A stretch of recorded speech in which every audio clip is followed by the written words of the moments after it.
In this view right here. Okay, I gotta go wide view to be able to see the monitor. If I'm in narrow view, I can't see the monitor. See that? Nice.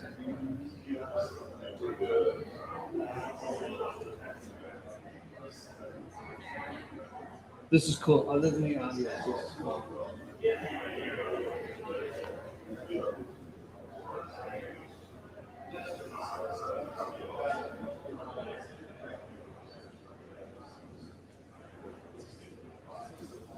These are the densest freaking nothing that we're on. They are. Like eating.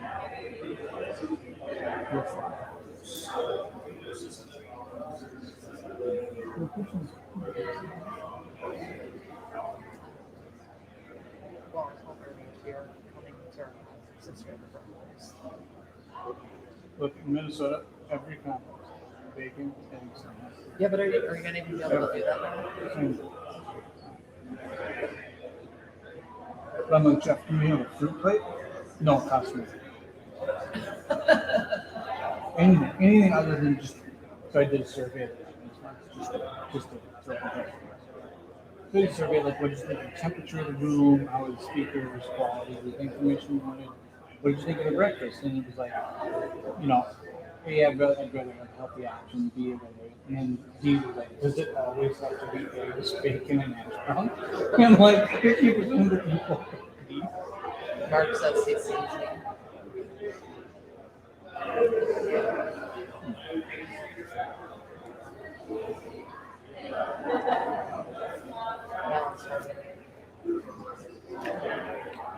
He said he could hear us. Yes, I should be able to hear you and I really well.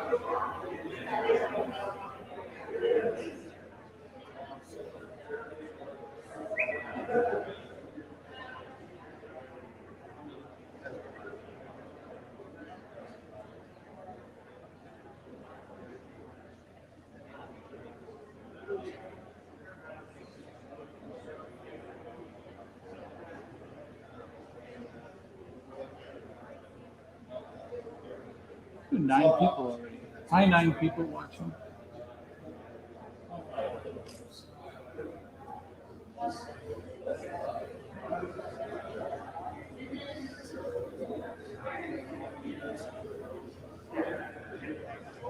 I'm going to do it real fast. I'm going to send the program. So we're live. So FYI.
Should I just mention at the podium the link, or is there a way that you have fixed on the car?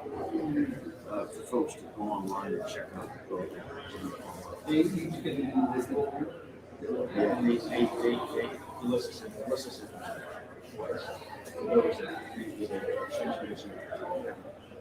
I'll just mention the link at the podium. Well, there's no way we can fix it on here for someone's reference.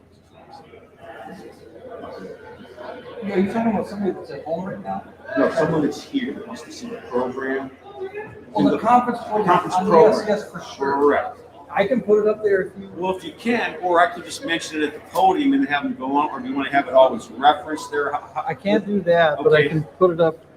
I can add it to the PowerPoint. If you want. Yeah. You know what the? I know do. what the I'll link give it is? to you. Tell me when you're ready.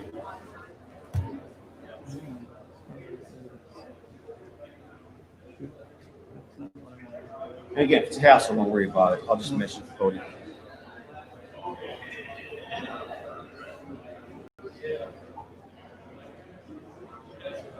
Let's put it right here. Can you see?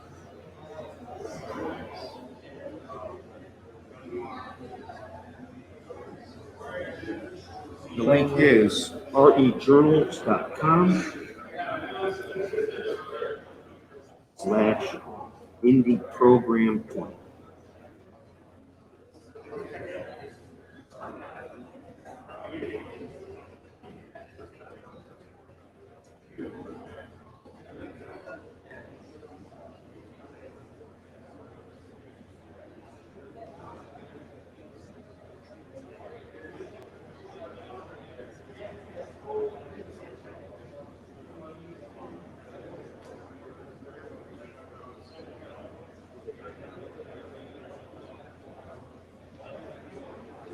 Right. Good man. Thank you.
I'm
going to have everyone start taking their seat. We live, we rolling.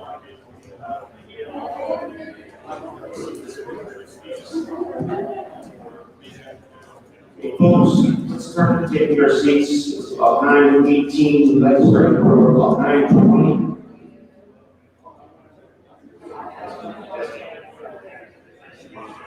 Take our seats.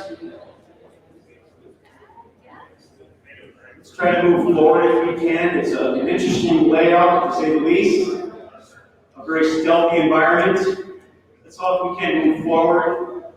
Because if there are some questions, we'd like to address those as close to the podium stage as possible. Questions for our Angela Jones and our panelists.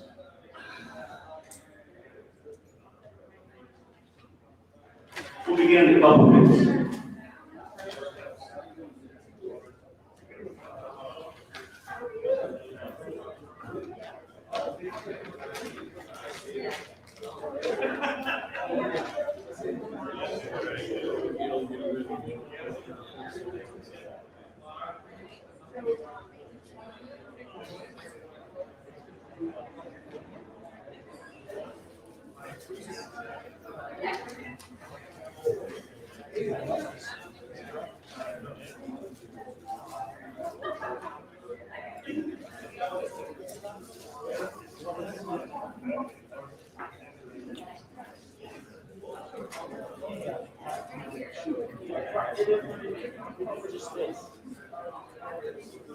I like the look. It's got a good look on there.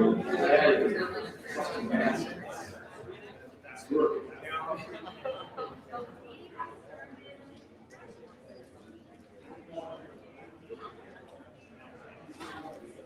Now I'm on camera.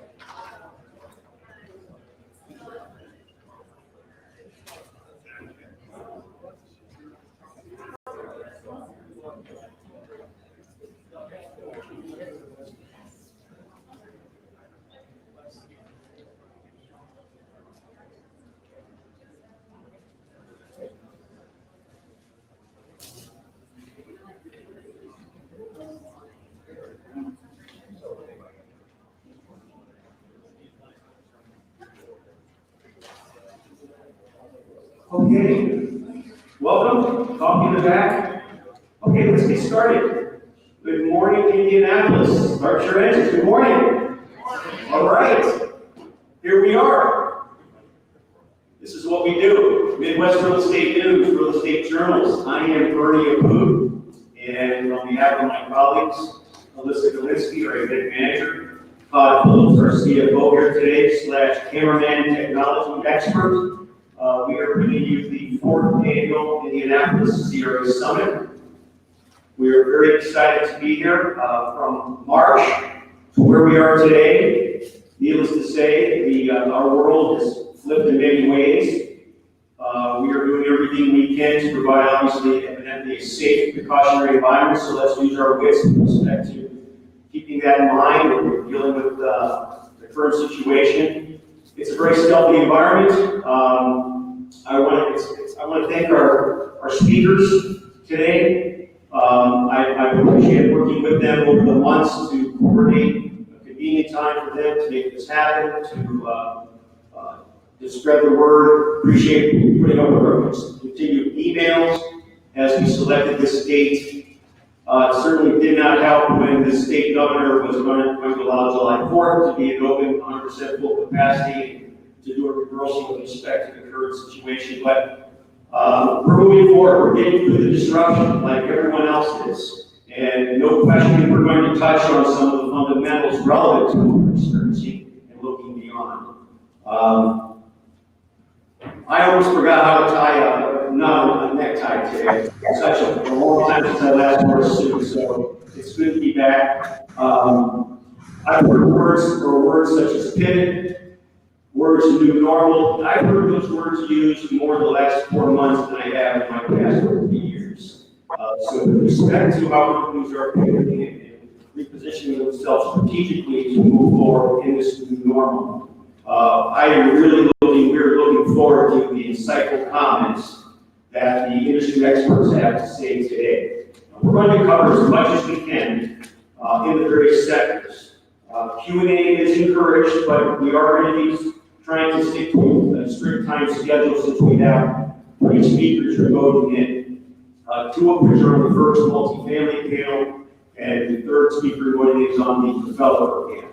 So we want to be mindful of the time that we have today. There is no formal break. We understand if you have to go, please be mindful that we're segueing to the following panels. There is a program link for today's conference agenda. I know we sent that out twice. If you did not receive that link again, it's rejournals.com/IndyProgram20. And it's rolling up here as well on the PowerPoint. So if you want to follow the agenda today and take a look at the speakers and their bios, you'll see that. We have, I definitely want to give thanks to our sponsors today. We've enjoyed working with them, for them to be an integral part of this program. And I'm going to mention them by name. It's going to be B3, Create the Vault, Sparrowhawk, Lee & Associates, Duke Energy, CBRE, Consortium CRE, Hoosier Energy, Marcus and Millichak, Hendricks Commercial Properties, MTC, Meridian Title Corporation, Peak Construction, Environmental Operations Inc. Environmental has a table in the back. Bob Seekhouse and River Set, we have to discuss their consulting expertise with you. Meridian Design Build, Resource Commercial Real Estate, they as well have a tabletop in the back. Associations such as SIOR, Indiana CCIM chapter, Indiana Commercial Board of Realtors, also Corvette International, and a special thanks as well to the City of Indianapolis. Today we do have with us Angela Smith-Jones. She is Deputy Mayor for Economic Development, City of Indianapolis. She's going to have some remarks about 10 minutes. It's carte blanche. I have no idea what she's going to talk about, so this is going to be interesting. But I'm going to read her bio. It's in the program. Everything's paperless. We're involved in a touchless sequencer today, very stealthy. So Angela Smith-Jones, again, Deputy Mayor of Economic Development, City of Indianapolis. In January 2016, Angela Smith-Jones was sworn in as Indianapolis Mayor, Mayor Joe Hofstett's first Deputy Mayor for Economic Development. Under her purview, Smith-Jones oversees develop Indy, the city's economic development organization, employed in the city's workforce improvement board. Office of Minority and Women Business, I'm reading this from my cell phone. Office of Minority and Women Business Development and works closely with the Office of International and Latino Affairs. Leading these organizations, Smith-Jones directs the strategies of business, retention and expansion, attraction of new companies, and growth job growth and the development of a strong workforce pipeline for the city of Indianapolis. She also ensures that entrepreneurs of diverse backgrounds are supported and given opportunity. Angela Smith-Jones, a native of Indianapolis, is a graduate of DePaul University College of Law in Chicago, where she earned her Doctor of Jurisprudence. With that, I'm going to turn it to Angela Smith-Jones. Thank you very much. Let's give a round of applause for Angela.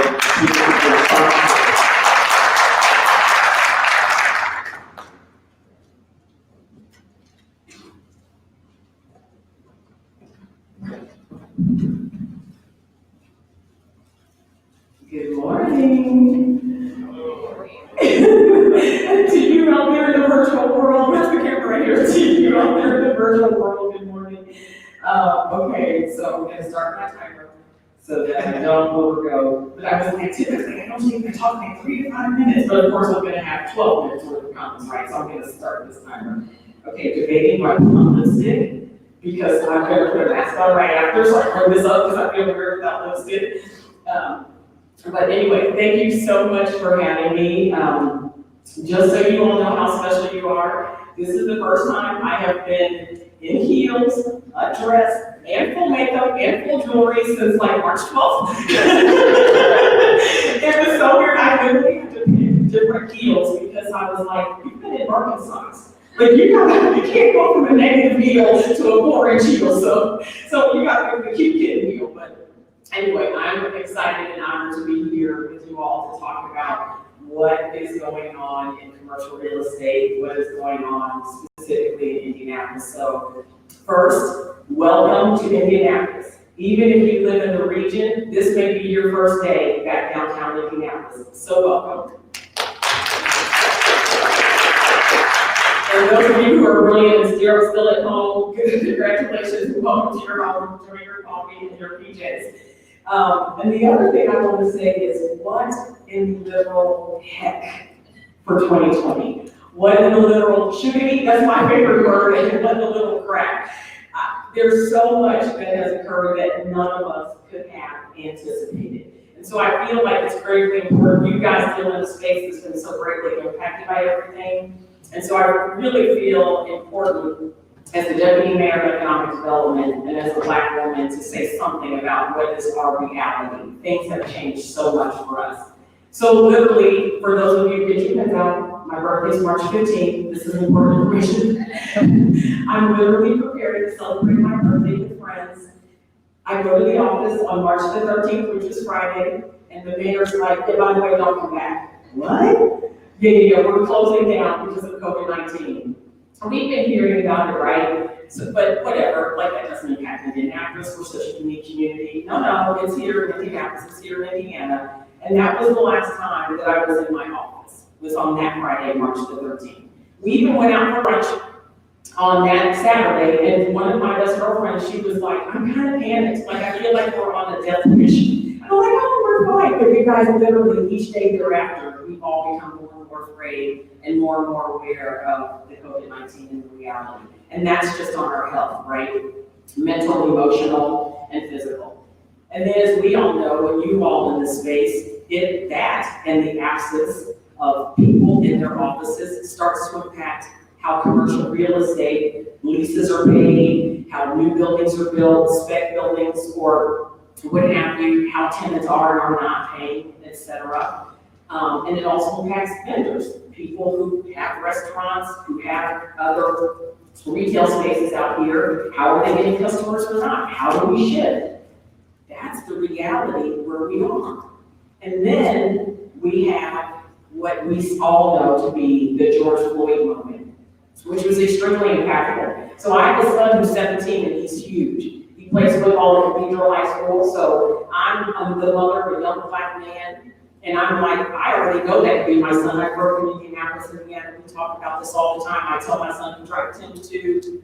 You make sure you use your turn signals. Yes, sir, no, sir. Call your mother on speakerphone right away, et cetera, et cetera. Don't go to these places after dark. That's scary, but it's real. I have to talk to my son like that. And then out of that, where we are now, the reality of the racial unrest, which actually is just bubbling to the top. It actually has gone nowhere. It's just that now everybody is keenly aware. So then we have the protests. Peaceful protests. I took my kids to one. It was very healing and therapeutic to feel like I am a part of the solution. I have a voice, I'm being heard, and we're taking action. And then here comes me as the deputy mayor. Then the looting and the rioting after the peaceful protests. Again, this is impacting you and the spaces in where you live and work, right? And who cares of their own community? So can you imagine, I don't know how many of you have teenage kids, but trying to talk and walk that thin line about, yes, we have the First Amendment right, people have to be heard, but you don't tear up other people's things. And by the way, it's also your thing, because that's where you go to get hot dogs and pizza, that's where you go to shop at the mall, that's where you go to buy flowers. So having those delicate conversations with teenagers and the reality of that. So we are all exhausted. I have a couple of friends over here, Sarah and Angie, they're like, how are you doing? I'm like, I'm great, like I'm ready for the good fight, but I'm exhausted. Like when I lay down at night, you guys, I'm like knocked out, rolling out the side of my mouth because I am exhausted. I feel like somebody's been beating me with a Roman war between the bridges of how do we make our city, how do we reopen it safely, how do we encourage people to come back downtown to their offices, or at least shop and spend money, the commerce, how do we keep people safe, and then how do we make sure people can take care of themselves? Well, let's look at the economy on the other side. How do you pay people enough? How do you encourage that? How do you encourage people to get back engaged, maybe shifting their careers, what have you? So all of this is what our current reality is. But what I want to say to you is be encouraged. We really will come out better on the end.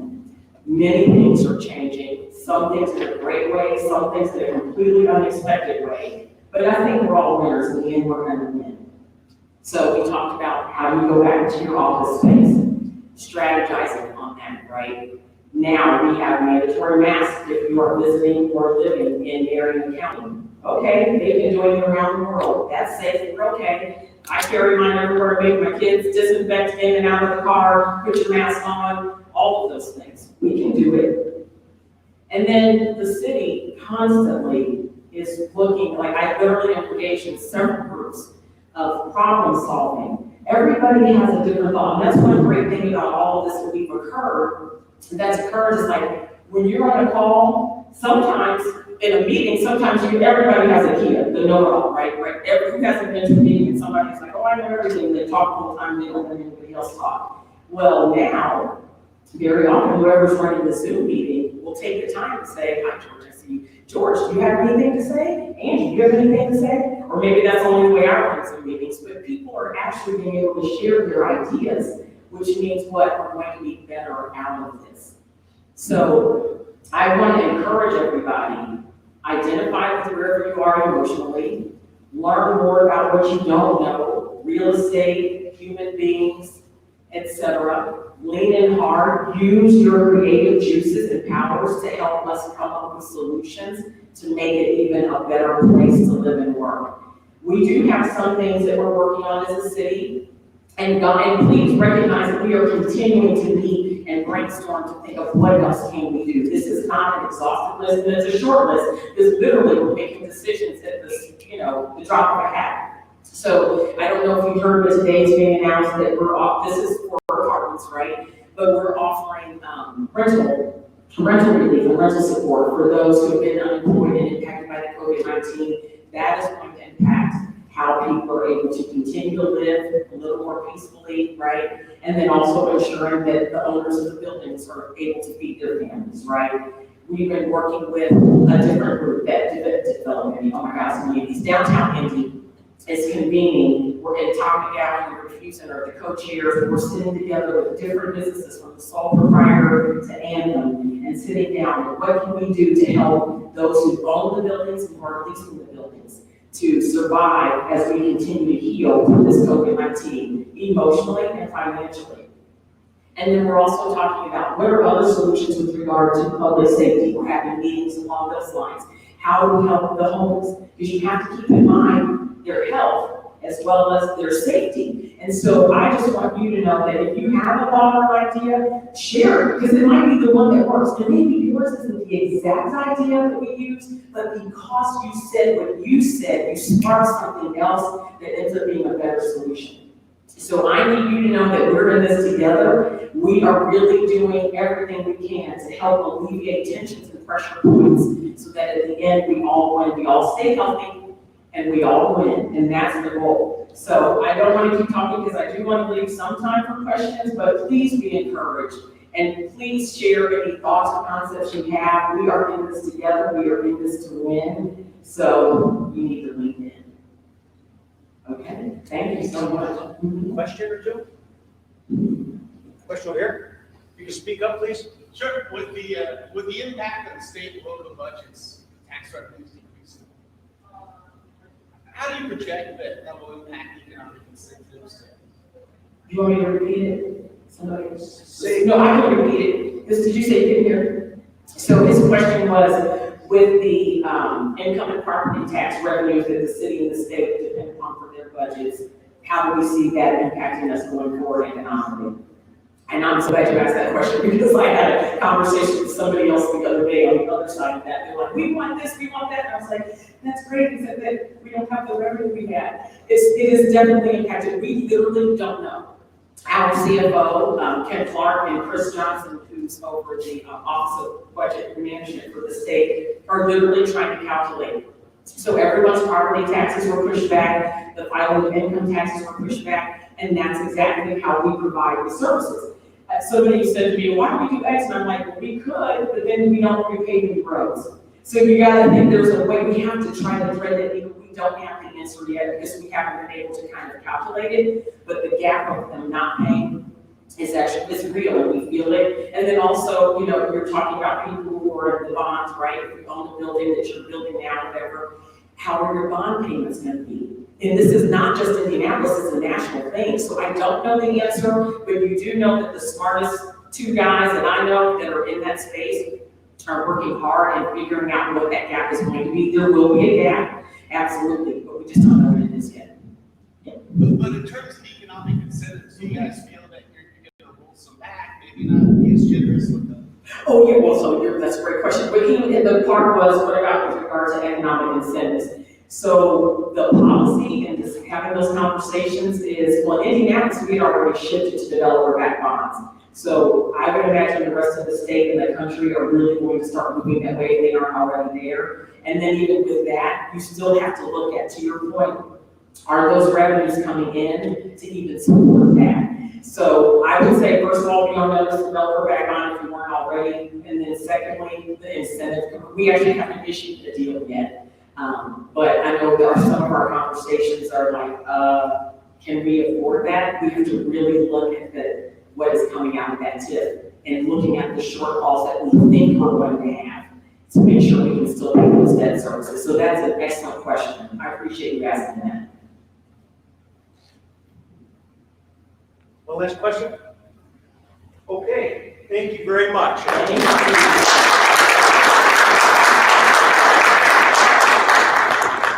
I can segue into the multifamily panel. We good to go live? Okay.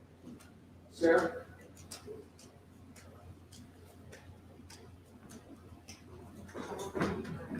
And looking for RJ. Is RJ here? Yeah. Oh, thank you, RJ. Good to see you.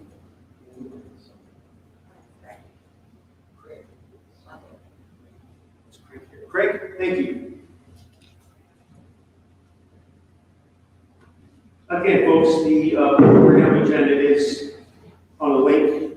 You will see bios for all the panelists and for Sarah, the moderator. Sarah is CEO of Schmidt Associates, architectural design firm here based in Indianapolis. And Todd, are we ready to go with the live feed for Steve Lamont and Josh Caruana? Okay, I'm going to turn it over to Sarah, and we're going to have fun with this. State of the multifamily market. Thank you. Thanks. Good morning, everybody. Let's do a little strong poll. How many of you is this the first thing you've been to a large group since March? How's it going so far? I've moderated a lot of panels. This is the first one I've done where we're going to try to pull in 2 virtual panel participants as well as our 2 physical participants. We have them up. Hey, hi guys. Yep, they're up, a little small. Hey, how are you? Morning. Yeah, there we go. Okay, so I'm going to ask my panel to introduce themselves, tell us their name, and then work in a little bit what they do. Okay, can we start? I'm Craig Bundale, and I'm an architect here in the state of Indiana. I am actually a partner as a developer. It's one governor of a company called IndyLiveEvent. We do a lot of mixed use apartment and retail development in the Donald Square Pleasure Place area. Most of that. We're in the process of developing a very large mixed-use project that is called Art Partnership with Christian Family. We also have projects in Lafayette and we've got we're in a part owner of architecture for about 5 months. Good morning. It's great to actually see some faces for once instead of looking at a computer screen. So appreciate you coming out this morning. So I am RJ Pasquazi. I'm the president of KCG Companies. We are a developer, owner, general contracting firm, multifamily development with a specific focus on creating and preserving workforce housing for both families and seniors. Excellent. Steve. Morning. Can you hear me okay? Great. All right. I'm Steve Lamont. I'm with CBRE. I'm based here in Indianapolis, and I work in the apartment transaction space. I've been with CB since 1994, transacting multifamily primarily in the Indianapolis and Louisville markets, and then orbiting around those 2 markets as client needs dictate. And thanks for being with us today. Thanks for being flexible. And Josh. Yeah, hopefully you guys can hear me as well. Josh Curry-Wana, Vice President, Regional Manager with Marcus & Millichap, based in Indianapolis, but oversee 5 offices here in the Midwest, responsible for recruitment, training, and development of our investment and finance professionals throughout the region. I think everybody's familiar with Marcus & Millichap overall, but largest investment sales force in the United States and North America with over 2,000 U.S. and Canada, 90 offices, and specialize in representing clients and owners in advisory, research, finance, and investment sales. Thanks, Josh. We really appreciate you being part of this today. So this panel is about the apartment market update, kind of a forecast of where we are and where we're going. So I'd like to open us up with what's the multifamily marketplace like right now from a development standpoint, from an investment standpoint, or from an operational standpoint. Thank you. And keep in mind, I'm not necessarily an apartment developer. I'm more of a mixed-use developer. So my knowledge of the environment of apartment renting is based mainly on our work in downtown Indianapolis. And right now, we did have a fall off in leasing because of COVID-19. And what we're experiencing is folks that work for companies like Lilly, who shut down their office operations until January, are not as interested in living close to their workplace, so that's slowed down in leasing. But we're picking back up again now. And then as far as new product we have on the market, we have 132 units coming on the market in October of this year. And we're actually pre-leasing to this point at a rate a little faster than what we've done in the past.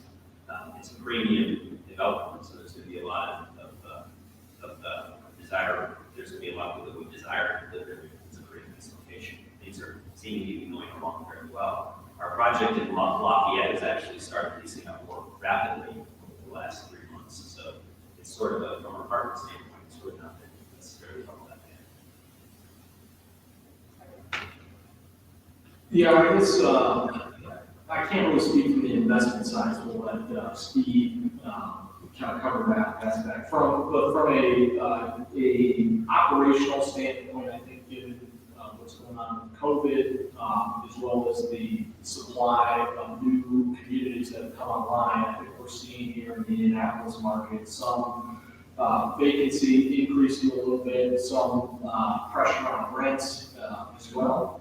Operations, I think, are going to continue to be a challenge for everybody with not only collecting rents, but also maintaining properties, cleaning them appropriately. And I think for all of us, unfortunately, this is going to be in place until a vaccine is found and the job market really bounces back. So, and then on the development side, my expectation is you are going to see some projects be delayed, and probably more developers looking for opportunities in more suburban areas. I think a lot of people, if we have to quarantine again, I don't think enjoy being in high-rise or dense urban areas. And I think you're going to see some exodus to suburban markets as people want to have a little bit more room and more space to deal with. I think there are a lot of different answers to that question, of course, depending on which spoke of the wheel we sit. But I would say that certainly the collections train wreck that we all expected to see pursuant to COVID here just didn't materialize. We just didn't see the fall off in collections activity. We've seen a significant drop off in traffic. We've also seen retention rates increase. We've seen rent renewal bumps mid-crisis, which were unexpected. Residents are not wishing to move out and go through a transition while we're in the middle of this crisis. So they're staying in place and they're digesting some rent bumps on renewal that we just wouldn't have expected, where we've seen new leases, rent growth and new leases generally flatten out. I think it's very interesting to note that National Multi-Housing Council, NMHC, does a tracker, and quite interesting to see that the proof on a national level is that is this. In week ending June 27th, 2020, collections were 94.2% nationally. In 2019, it was 94.7%. We're off 50 basis points in collections in the month of June, year over year, which is pretty remarkable considering the headlines that we read. And I think that's the important point here. There are the headlines that we all read nationally, and then there's the reality of what's happening on the ground in certain markets, especially secondary central U.S. markets like Indianapolis, where things have been relatively stable. We've got diverse employment. We've got sector exposure that is sustainable, like logistics, for instance, Amazon, the life sciences, biomedical backbone of the city. These are sustainable sectors where we've just not seen the fallout like we have in many other markets. On a transaction standpoint, it's been very interesting to see what's happened in my team's experience here based in Indy. I think our experience has been a little bit different than many of my peers across the country, even within CB, in that we've been on market, we've gone to market, we've gone through due diligence, we've gone fundable on multiple transactions, we've conducted bidding, we've conducted full marketing operations, and we've closed transactions on price without retrades. We've seen some extension activity, actually just in one instance where we had an extension that was requested by the buyer. The extension was agreed to by the seller, but only for 18 days. We've seen zero fall off in pricing on the closed deals and under contract deals. We just concluded the marketing of Penn Circle Apartments in Carmel and had 230 OMs out on the street, which is not what we would have expected pre-COVID, but it's not bad considering all things. We had 10 or 12 bids. We got pricing right where it was expected, and we're seeing things flow and seeing investment capital come back into the market. It's probably, I would just say anecdotally, we're somewhere between 50 and 65% participation rates relative to pre-COVID levels. So 230 OMs out today should have been for this particular property 300 plus, and it would have been pre-COVID. But things are still flowing, and the capital is coming back into the market. And I think what we're going to see as we come out of this is the sectors like multifamily and logistics in particular are going to be even more perceived as the safe harbors in times of distress. Yeah, just dovetailing off of what Steve shared, I think the operational question mark of rent collection and what that was going to look like and pricing discovery maybe created a little bit of a pause at the front end of the pandemic. But similar to what Steve mentioned, we've continued to execute on behalf of clients Certainly, there's been additional conversation surrounding drivers for needing to go to market, or what considerations investors are taking into account as far as timing, and just paying attention to again, their operations. I think across certain markets, as Steve mentioned, the changes that are occurring in markets like New York are very significant, or Chicago, high dense vertical cities with urban infill locations. Vacancy rates are changing dramatically, and there's a definite difference versus Midwest or secondary markets that we're more frequently, at least for the sake of this discussion, and the folks probably tuning into this are operating in. So there's a number of differences based upon what airspace that you're operating in that we could probably unpack. But overall, the NMHC data that Steve mentioned, I think is a significant national stat. We'll have to wait and see as to what, as both the 1031 deadline for July 15th comes to a close, tax, and then the unemployment support that's been out there that may begin to impact if there's not a continuation of that. Some of the renters that are potentially in blue collar jobs, depending on employment and whether there's a resurgence of the virus. All of those things are question marks that we're still looking at that may have an impact moving into Q3 and Q4, particularly on the multifamily market. But overall, Indianapolis has done really well. We've got great owners and operators, and the investment activity is remaining pretty strong. So several of you talked about changing trends in the marketplace, and that can apply to lots of different things. One of them is what investors are looking for, trends and changes in what investors are looking for, but some of them are just where are we trending based on all of the things that Angela was talking about, the impact of hunkering down, and what does that mean to our clients, what are they looking forward to? RJ, you want to start this one in terms of trends? Sure, I'd be happy to. So I think, one of the things we want to look at is how do we think of the home or apartment living might change. I think one thing we're probably going to see is both developers and architects looking at ways to make the apartments more flexible in the space utilization there, right? If you got the quarantine again, we found that your apartment is now your office, it's now your gym, it's now all of these things. And so I think we have to look at how can we make that space more flexible and usable in case something like this happens again.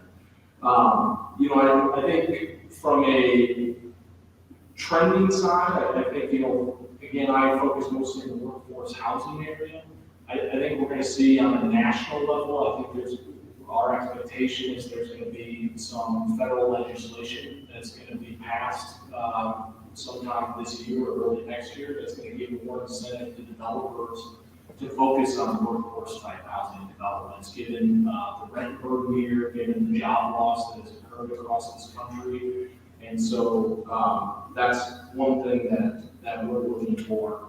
And then the other trend, I think that's important that Angela hit on her thing, is I think you're going to see potentially some incentives from the federal level, but I think a lot of these local governments are going to be impacted hard as far as the tax revenue they're going to be collecting. And I think the incentives they're now going to be able to offer to developers to build in their communities is going to be significantly impacted, if not completely eliminated. And I think that's going to be a new ballgame for us. And hopefully that's only a short-term blip, but I think it's going to depend on how quickly some of these businesses come back, how quickly the jobs come back for that tax revenue to increase again.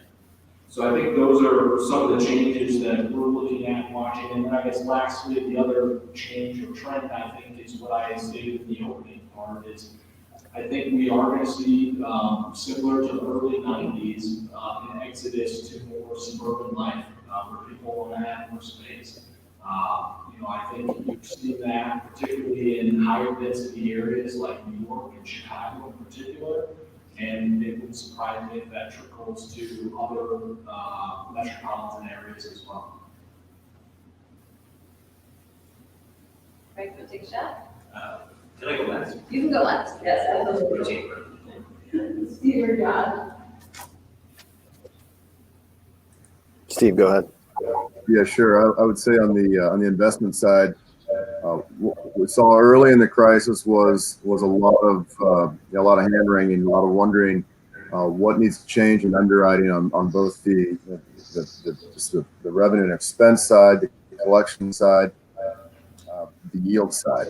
And there were groups very early in the crisis that felt like this was going to be a feeding frenzy, like there'd be, be blood in the water, and this is going to be a phenomenal opportunity on the buy side.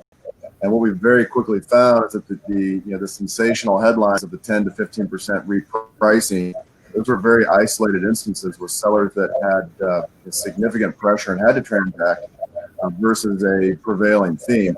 So midway through, it became very obvious that the groups that were out in the market actually trying to deploy capital were those who were only adjusting underwriting. They were only adjusting collections in year one, only adjusting rent growth in year one. They were generally flatlining rent, and to some degree still are flatlining rent growth in year one. They were and are deferring value add rent strategy from year one into year two, and are perhaps adjusting vacancy a bit. They're not adjusting yield. We learned midway that if they needed a 12 pre-COVID, that in order to transact today, they still need a 12. And I'm referring to just talk about total returns IRR for a moment, levered IRR.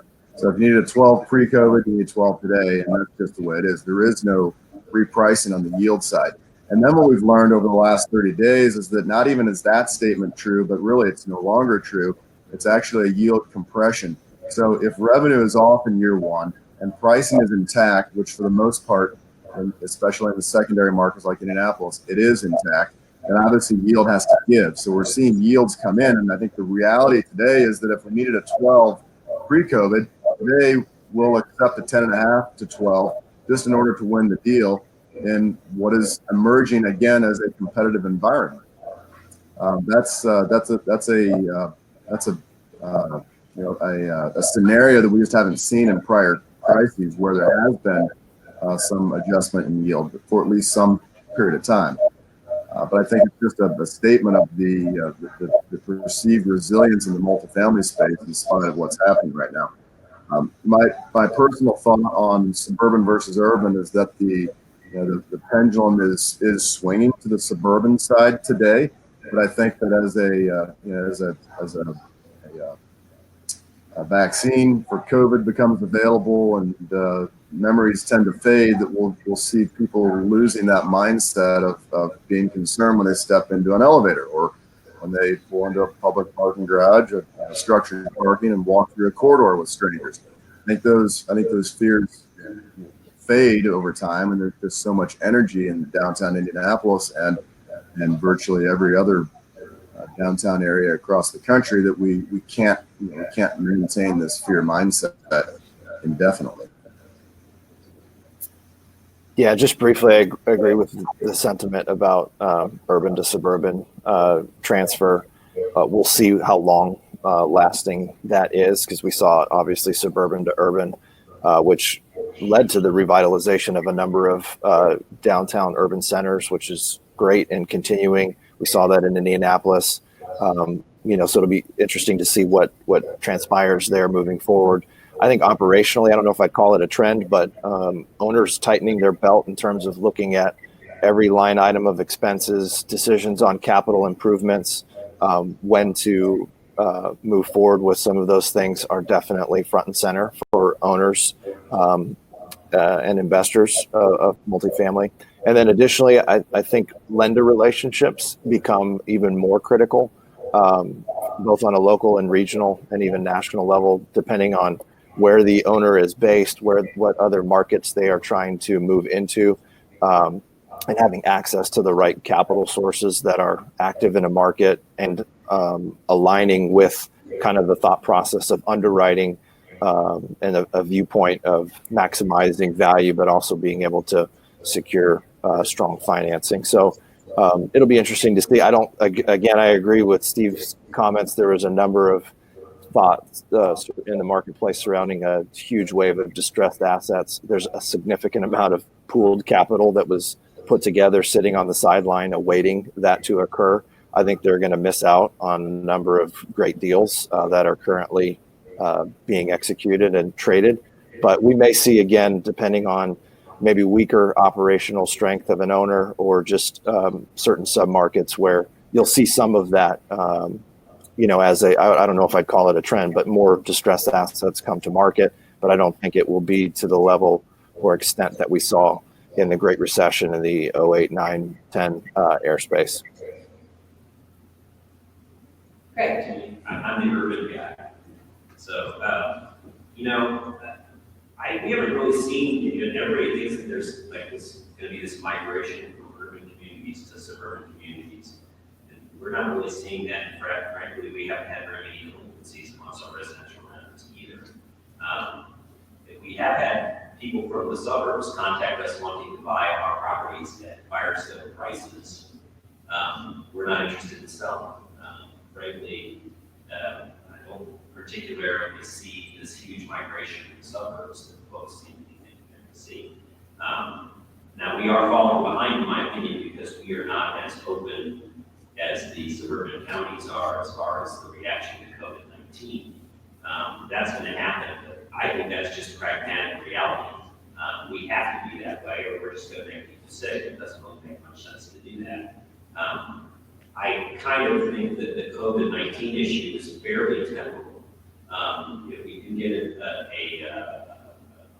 vaccine or a therapeutic drug that can help with people that get COVID-19, that's going to start taking it out of the picture as far as people's decisions about their housing choices. And then you get back to the fundamentals of people want to live in communities where they can walk to things that are exciting and interesting, where they don't have to get in a car and be in a traffic jam for 4 hours or an hour to get somewhere. And that is really the power of downtown Indianapolis' development as far as residential housing is concerned. So yeah, there's going to be a little bit of a blip with COVID-19. Thankfully, my company is an owner of our properties. We're not a merchant's builder. We can go into communities and develop and improve those communities and stick around and not get upset and frightened and decide to sell it at a stupid price. And that's what we're going to continue to do. So we're going to continue to bet on urban development, urban mixed use and walkable development. And I tell you what, we'll find out in 5 years who's right or wrong. I might be totally wrong, but I'm just going to continue down the track that we're on. I think that's a trend that just, despite COVID-19, is going to continue forward once we're past this period. A quick comment. I think it's important to just, I agree with the statements that were just made. Indianapolis as a market, even though we're talking trends, it's important to make sure you're looking at each specific market, because those trends are going to vary. And so I would tend to agree. I don't think we're going to see a flight out of urban Indianapolis, to suburban as an overall trend. I think we're well positioned as a city, and hopefully from an economic and job standpoint, we were obviously moving really strongly coming into the beginning of this year and off of several years of, I think, some strong growth. And I think the economic fundamentals of our city, as well as the real estate, are still fundamentally one of the best markets in the country, and certainly in the Midwest. There was a report that CBRE and CoStar released. Can you hear me? That CBRE and CoStar released it in May that showed, I can't tell if I'm live or not. Can you all hear me? Yep. We're showing Indianapolis as the second highest rent growth market nationally. Indianapolis was roughly 0.4% rent growth between March 11th and May 11th.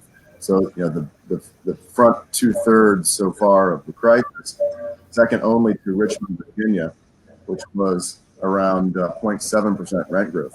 And then we see only 10 other markets: Providence, Memphis, Norfolk, Milwaukee, Albuquerque, Madison, Cleveland, Omaha, Louisville, Long Island, and New Orleans, and Columbus, Ohio, posting positive rent growth numbers in that same segment, and then another 40 or so markets below that were showing negative rent growth.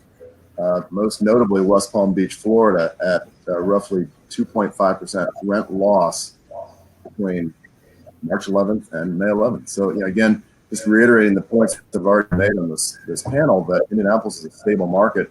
It's always been perceived as a stable market, but we have these, what I call these flares today that I've already alluded to: the tech space, the bio space, the logistics space, that are attracting investors in record numbers. There's this movement of capital pre-COVID and even mid-COVID to some degree, which has taken a bit of a pause. They're still buying into the stability feature we have here, but they're seeing these hot spots that are creating cap rate compression environments that we just wouldn't have anticipated. So what we exited 90 days ago was absolutely a continuation of a cap rate compression environment. We were trading deals that 3 years earlier would have been 6-something cap rates and are now 4.5 caps. In fact, we traded more 4-something cap rate deals in 19 than we did 5-something cap rate deals in 19. And I think that once we get through this crisis, we're going to see a continuation of that. And again, the multifamily and the logistics space, where cap rates continue to compress as capital comes back into a very safe sector. And I think the markets like Indianapolis that are, let's say, our 4.5 to 4.75 cap markets for high quality multifamily compare still pretty favorably to the coastal markets that are sub 4.5, 4.75, where there's less room to compress cap rates. I think we're just on a temporary timeout, and this all comes back with full steam. The question is it another 3 months? Is it another 6 months? We just don't know the answer to that question. Can I go on a little bit to what Steve just said? Yeah, please. Sorry. In fact, that's what he's talking about as far as cap rates are concerned. What we see in those cap rates now are lower than what we saw a year ago when we were doing value analysis on all of our properties. There's also the added point of the interest rates are considerably low, are staying low, and these options to be able to finance and buy back financing makes it very attractive to just hold on to properties and live on cash. That's essentially what we've been doing.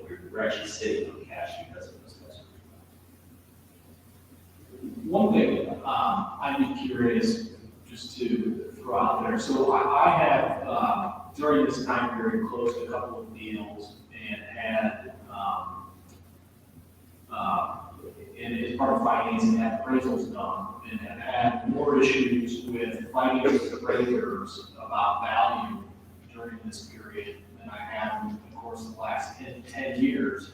It is definitely a struggle. I'm just curious, to Steve's point, when he's saying we're seeing a compression in cap rates, have you had any issues with appraisals so far on any deals here in the Indianapolis market? I mean, the deals I was working on were out of state, but I'm just kind of curious. Yeah. I haven't had that experience in any of our transactions. In fact, appraisal hasn't even come up as a question mark in anything that's closed or in any of the deals that we're going through the process with right now. And I would say even to the contrary, RJ kind of deviated from the appraisal issue, but staying on the lender side, we've seen the lenders bend over backwards to try to make deals, and I'm referring specifically to the third party process, the inspection process, where the lenders early in the crisis, okay, we don't need to get through all 384 units. We can see some lesser percentage. We can do Zoom tours instead of actual tours. I heard a story. It's not one of my deals. I heard a story where the inspector would dial up the resident, and the resident would go live with Zoom or FaceTime, whichever the case was, and just pan through their apartment. I think that's kind of a risky strategy where you expose your transaction to several hundred residents who might say who knows what. But the point is, there's been a lot of desire to facilitate transactions in spite of the environment that we're in, to the point that we just haven't seen those issues that you're referring to, RJ. In fact, the last deal that went through due diligence was a 384 unit property, and virtually all the units were actually inspected. So I think we're now at the point where we're now conducting full DD, and everybody's in PPE, and not all the residents are happy about it, but we're back to full DD now, where it was very limited 30 to 60 days ago. Dr. Greg, let's tag on. Yeah, first of all, our banks have been fantastic to work with through this crisis. They've been very accommodating, very helpful, and actually very proactive. But as the son of a banker who is the operations side of banking, if you rely on the credit department to decide on what good trends are, bad trends are in real estate, you're probably going to be in trouble. And I'll give you the same as the loan crisis and the recession of 2008. Generally, the credit departments who we have to convince that this is a good project, it takes their time to do that.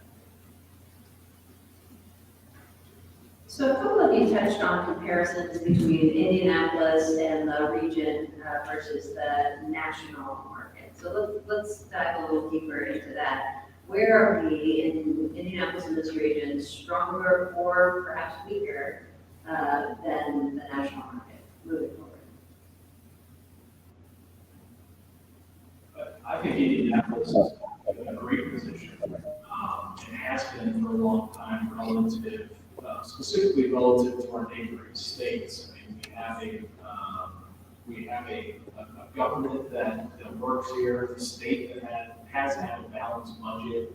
You've had economic growth, you've had rent growth, you've had job growth, population growth. You've got a lot of great factors here for Indianapolis relative to our neighbors, and I don't see that changing at all in the near term.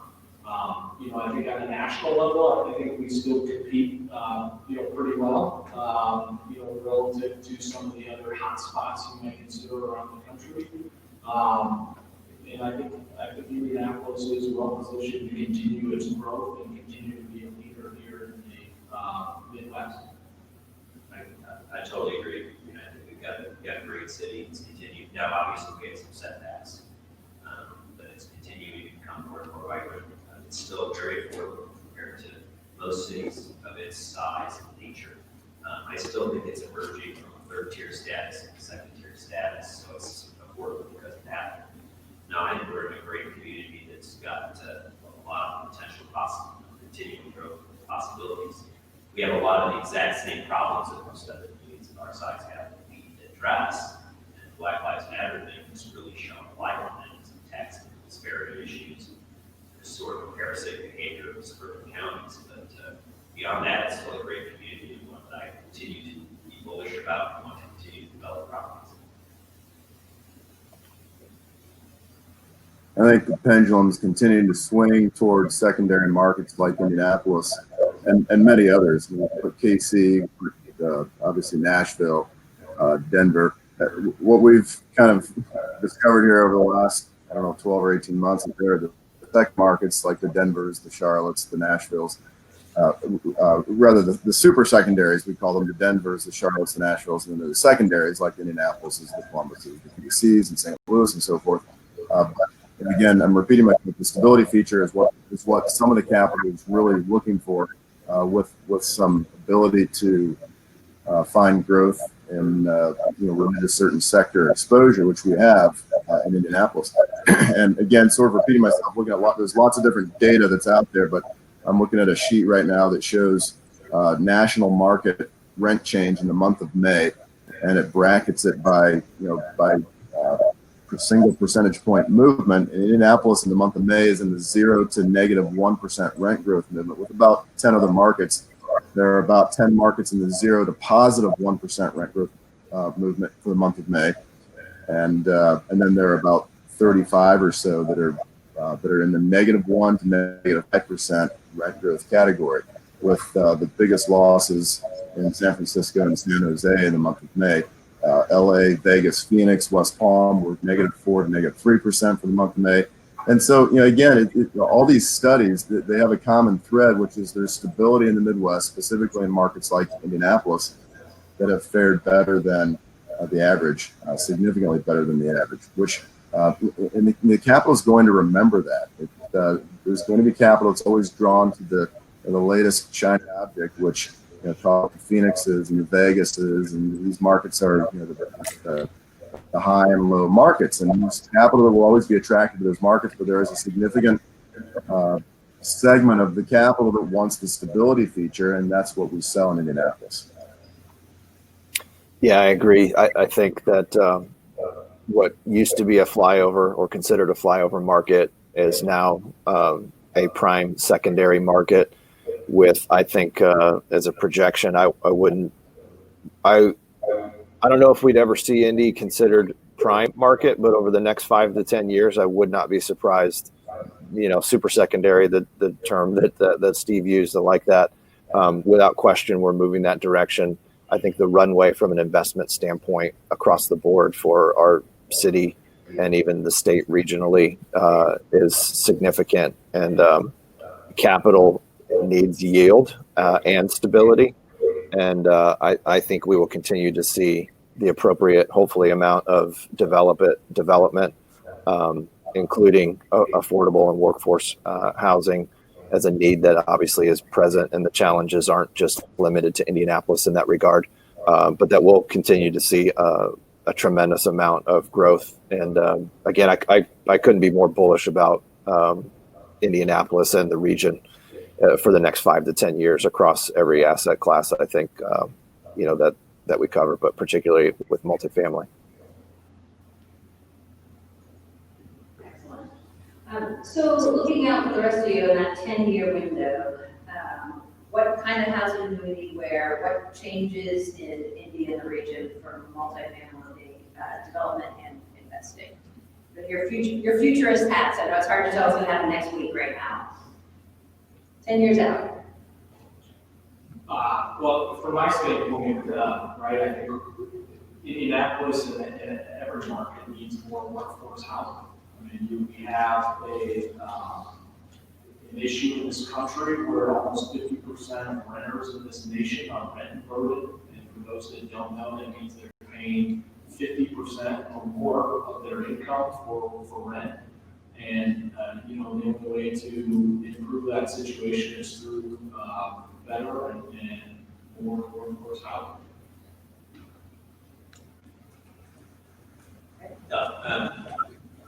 I would agree that we need more workforce housing. It's an interesting thing, of the properties we develop in downtown Indiana, it's about 80% of the apartments we develop considered workforce housing.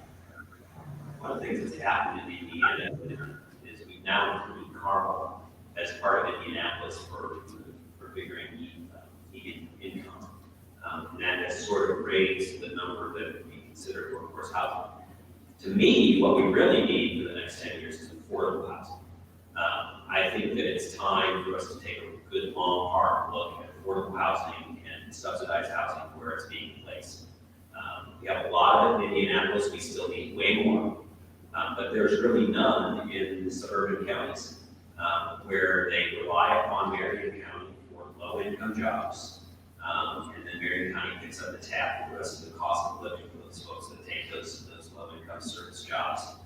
There's no doubt that mass transit into those communities, so they have to drive their car. Their police departments become predators to those people as they help go in and out of these communities. So what I would say is communities like Carmel and Fishers, Plainfield need to be developing subsidized or affordable housing for the people that work in service communities in their communities. Marion County is a donor state. We give a lot of our taxes out to the rest of the state, and it's time for these suburban communities to start picking up the tabs for these folks that they want to service sector jobs, and we're not going to pay them a living wage. So really, more than anything else, I think we need affordable housing. Now, I don't operate in that. I operate in the market rate. Obviously, 80% of our work is workforce housing. But that program, I tried in the past, and I was not able to enter that market. It's very exclusive, and it's very difficult to get into, and I just don't think we're losing enough affordable housing in Indiana right now. It's obvious if you take a look at the community that that's the case. And that affordable housing needs to be interspersed across all these communities and not isolated in one community where they have to pick up the tab. I think to tag on to Craig's theme, where Craig lives in the Class A segment of the space, I think what we'll see is just a continuation of the evolution of the interior finish and the amenity space. I think this COVID blip that we're in will change the fact that over the long term, that, again, once we get post-vaccine, that people will want to hang out at the pool together. People will want to work out in the gym in their building together. They will want to congregate in all these spaces that we're building, particularly in the urban setting. And I'm a huge advocate of the, they call it the inside out amenity, where we used to build the amenity for the residents of the building, and everybody else is supposed to stay out. This is our space, and that's been turned upside down now, or where it's in its currently most highly evolved state, it's been turned upside down, where the amenity is not just for the residents, but it's for the public, and it creates this blending of lots of different people and diversity and all the things that we talk a lot about today, and just creates an energy and an atmosphere that's pretty rich. And there are maybe a handful of properties in the Indy Metro that are successfully doing that. There are many in the primary markets that are successfully doing that, but I think we'll see more here in Indianapolis that are doing that. And my analogy that I've used before is picture a New York boutique hotel. You walk in the lobby, you've got a coffee shop over here, you've got a restaurant bar over here, and you've got the reception desk straight ahead. And that same concept can be replicated in the apartment space and is being replicated in the apartment space, just not so much here in Indianapolis. So I think that's an evolution that we will see in our market. And then you go inside the units. Here's a silly little thing that we just haven't seen in Indianapolis yet, except for in one instance that I'm aware of, where the high quality LVT floors are rolled through the bedroom. And many of us have hardwood floors in our bedroom, and 20 years ago we wouldn't have, but today we do because we like that. We don't see it yet in the apartment space, so we'll see that change. We'll see the appliance colors change, where stainless black stainless or to some other feature. We'll see continued little tweaks inside the apartment that involve technology, smart apartment homes, smart door locks, and so forth. But back to the amenity space, I think that's where we will continue to see the base for the $1 million, literally the $1 million, $2 million amenity center in properties of scale. And I think the need for that has not diminished at all over the midterm to long term. Yeah, just the experiential element of real estate and its impact, whether that be and the social element. We were certainly seeing trends moving that way in the multifamily airspace. I think retail will be another. There was already the redevelopment and adjustment of maximum and highest best use of that space. We're going to continue to see that. I mean, that's the exciting element of commercial real estate, is seeing the evolution of those changes in the dynamics of both, social, economic, demands, and the impact on the development, the space, how it's used, and what that looks like. So, tough to predict exactly what that's going to look like, but I tend to agree that, again, hopefully, and once we get to the other side of a vaccine, and I think social distancing elements will kind of forever impact the thought process behind real estate and its use and the future of the development. So maybe you'll see corridors and spaces and things like that shift.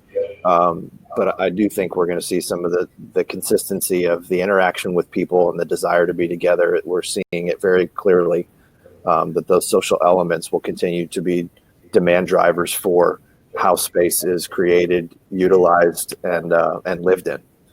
So it'll be interesting to see what that future holds. Chris, we have a few minutes for questions. Sure. Yeah. All right, so let's open it up to the group. One here. Speak loud, please. Excuse me. Just speak loudly if you can, please. Oh, okay. Do you guys feel any need for caution in the short term in your underwriting? When I say that, I'm taking out Class A, and I'm taking out any government subsidy. I'm talking about B and C market. The question is because of the incentives that are flowing into that market, into those employees. I'm saying short-term caution underwriting due to the variety of rent relief, PPP flow to businesses, that flows to those employees, that can run out 2 weeks. So the question is there a need for extra caution short-term in your underwriting? I can't really answer that because I would say caution is always a good thing. I'll briefly speak to it, and then Steve, it looks like you'll chime in as well. Again, I think I was on a few calls early into the pandemic with owner operators who were, again, part of the conversation became, let's evaluate on a tenant by tenant basis Where are they working? What type of job are they in? How substantially has that particular segment of the business environment been impacted? And I think again, yes, the economic and unemployment stimulus has certainly bolstered and helped a number of renters to manage through this downturn. We are seeing obviously jobs come back. I don't remember the stat. I think it was 220 basis point decrease in. Let me see. Where's some of my notes on unemployment to 11.1%. 4.8 million people returned to work, which is the largest month job gain on record. So it's really going to be, I hate to say it, a case-by-case basis. You can't take a sweeping generalization and say across all assets we're just pausing on our underwriting. That's what the due diligence time frame is for, and you got to look at it on a deal-by-deal basis, because on some instances there's some great operators with strong tenant base and collections, and I think the deal, to Steve's point earlier, and we've seen it in ours where we haven't had pricing retrade on a number of transactions. Some buyers have attempted to on the basis of claiming, they're going to see a substantial drop off, but the numbers prove out, and it's on a month to month basis of who's paying, who's delinquent, what the collections look like. So I don't know if I helped answer that question at all, other than it really depends, and you've got to look at it on a deal by deal basis. Steve? Yeah, I actually didn't catch the whole part of the question, but I think you got the gist of it. And hope you're all enjoying my niece swinging in the background, by the way. This is what we do with the kids when we don't know what else to do with them. On the giant rope swing and let them go. I think if we're speaking about underwriting and investor sentiment and what perceptions are about what the future looks like, I think it's good. I think it's useful to look back over the last 3 months, and again, pointing back to MHC data. So in the week ending the week ending the 26th, I believe is how this is framing today. In April, so the week ending April 26th of 2020, we saw 91.7% collection. Same week next month, May, we're up to 93.3%. Same month, same day or week rather, next month, June, we're up to 94.6%. So we are, we're rising in collections on a national level as we roll through the crisis. What's interesting is April, the first month of impact in terms of rent payment, where we shouldn't have really felt the impact of all the crisis yet, we saw the lowest collections. The next month, May, as stimulus money started to roll out, we see a little bit of a bump up, but yet we're deeper into the crisis. And then in June, when stimulus money is maybe still rattling around, but beginning to dissipate, and we're again even deeper into the crisis, we're continuing to rise. So I think that I'm just going to put the optimist hat on and say that we could continue to expect, as we get deeper into the crisis and toward the exit of the crisis, we'll continue to see collection data stabilize. And if we're talking about investor sentiment and how that all plays, that data that I just read plays into investor sentiment, I think what we're seeing is that the capital that's been sitting the sidelines is growing tired of sitting the sidelines and wants to deploy. And when you're reading the data and seeing really good collection data, particularly again in markets like Indianapolis where we have stability, it's just another stimulant to the transaction market opening back up for full steam like for 920 days ago. And just to repeat something I mentioned earlier, I think it's worth putting an exclamation point on the fact that the use have changed, except to the extent they've compressed mid-crisis. Underwriting has changed, and we've seen revenue strategies, rent growth strategies getting pushed off a bit, but I think that push off is going to be pulled in underwriting as we begin to come out of this. And I'm predicting that we'll see if not a Q3, then certainly a Q4 return to normal levels of investor bidding, fairly normal levels of underwriting, and again, no adjustment on the yield side except to the extent that they're continuing to compress. One more question, final comments? All right, time for one more. Please. One more? Hey, Craig, as a mixed-use developer, for your future projects, are you rethinking the mix of the first floor commercial space? Since retail market has been changing? Different mix of tenants to put in on the first floor? Yeah, it's a good question, because Steve was mentioning about amenities, and the wonderful thing that we have in a mixed-use development in an urban community is the retail environment becomes very much a part of our amenity.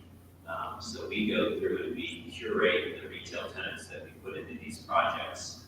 For instance, our Northern project that we're going to be completing in October has about 20,000 square feet of street front retail.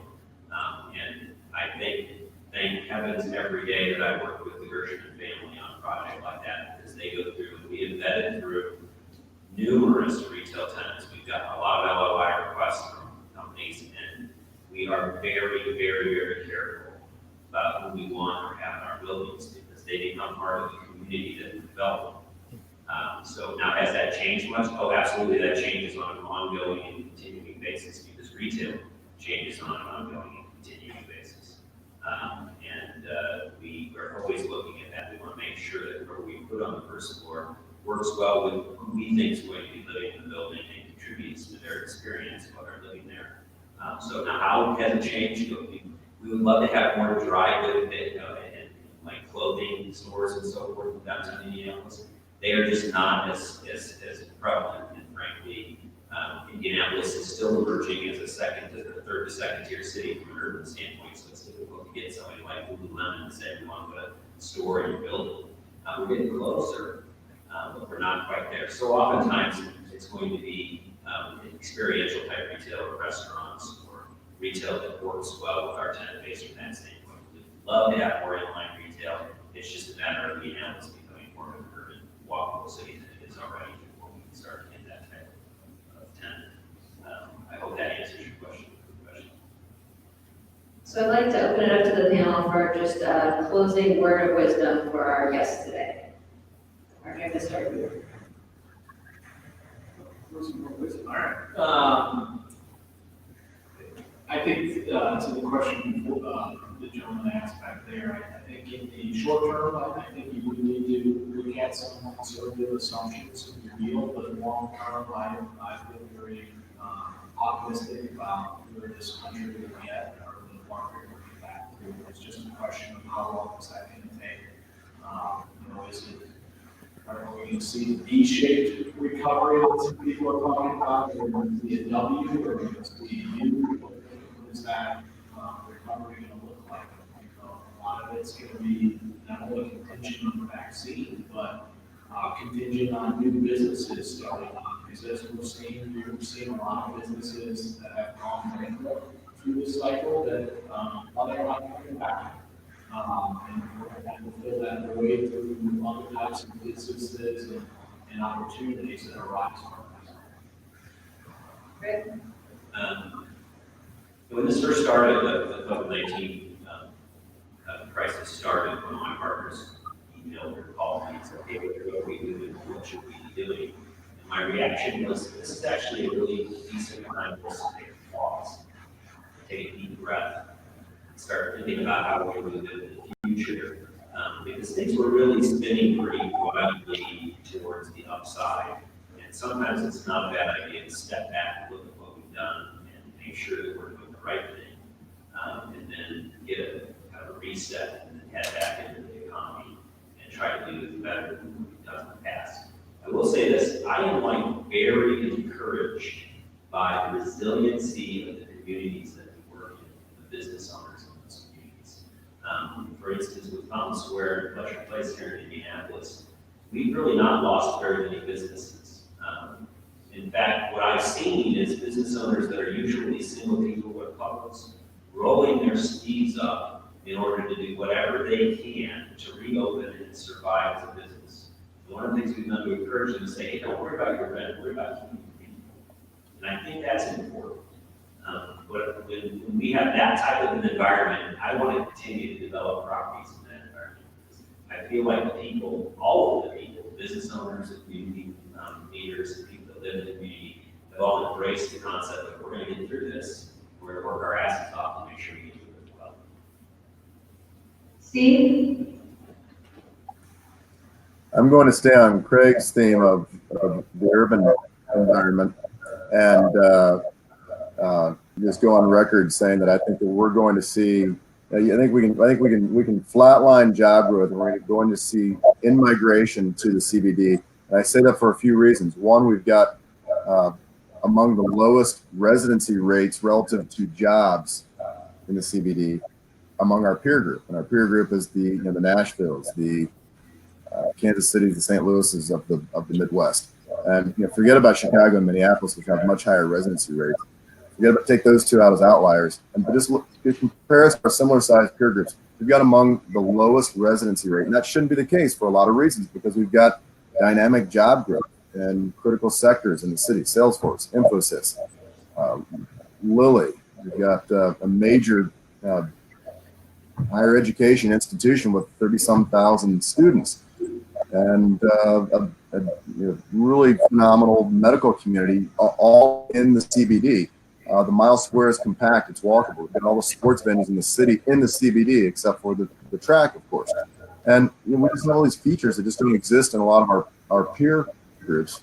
Nashville, again, we can take that up because that's a pretty phenomenal downtown. But I think that for a lot of reasons, we can expect the downtown, which is a little bit soft today with some recessionary activity happening, firming over the near to long term, and pulling away from our peer group as a dynamic, viable, very desirable downtown. Josh, you want to close this out? Sure thing. One, appreciate the opportunity to be with everybody today, and genuinely hope and pray that the best for safety and health for all the family members and the business community, et cetera. Obviously, we've all faced a whole lot of challenges, but to the resiliency comment, I love our city, love hopefully the direction that we can continue to take it. The opportunities abound for owners or investors that are, trying to make informed decisions. I encourage you, don't just read the headlines or the news. The word of advice is talk to experts that are engaged and active in the marketplace, get firsthand data and feedback to help you make an informed decision.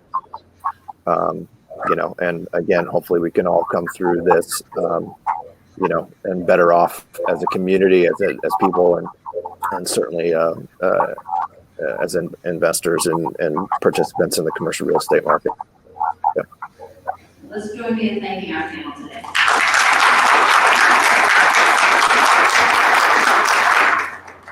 Thank you, sir. We're going to take a photo from the side, please. Thank you very much. Good to see you, Fred.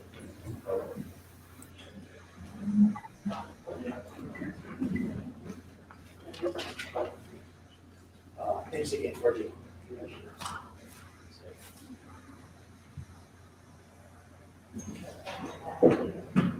Okay, we're going to segue into the next panel, market update by sector. Sarah Evans, landscape architect with B2, is going to moderate that panel. So if we can take a very brief transition and keep the program going. Obviously, we're getting behind. Mark, that's okay. That's what we're doing.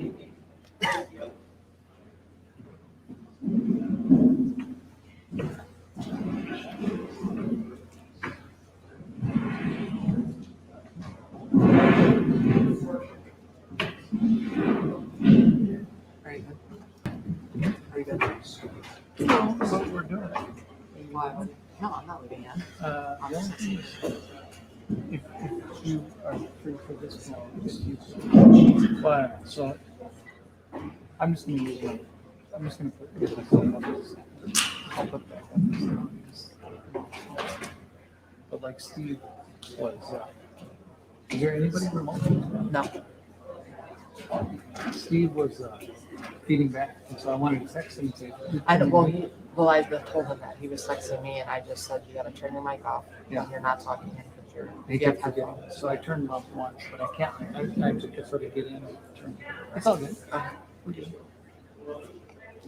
Yeah, I'm not. I'm here till the end. Oh, okay.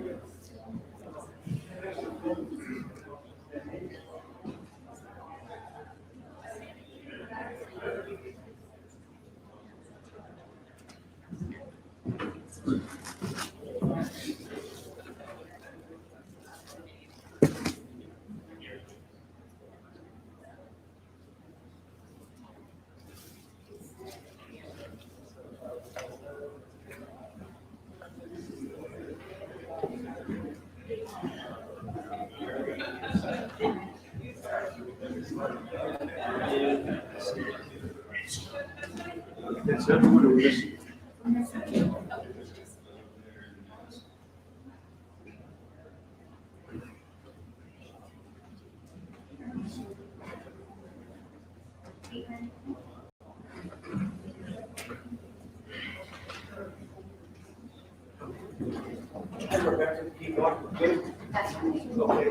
Anyone need water?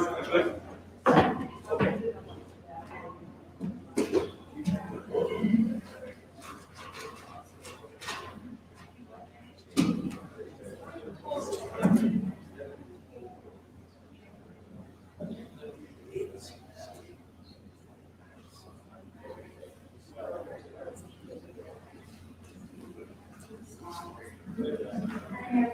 Yeah, well, thank you. Well, good morning, everybody. My name is Sarah Evans. I'm a landscape architect and project manager with E3 Companies. I feel very fortunate today because all of my panelists are here. So thank you for attending in person, and we really appreciate your time.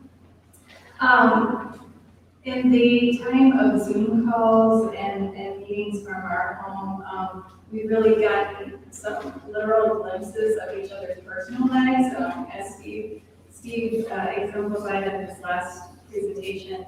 And so I wanted to ask our panelists to give a little bit more of a personal introduction this morning. This time for me has really magnified the importance of personal relationships and how we can move business forward. So I'm going to ask each of our panelists to introduce themselves in that light. And if you want more of their standard bio, that's definitely available in the digital program. So Becky, we'll start with you. Okay.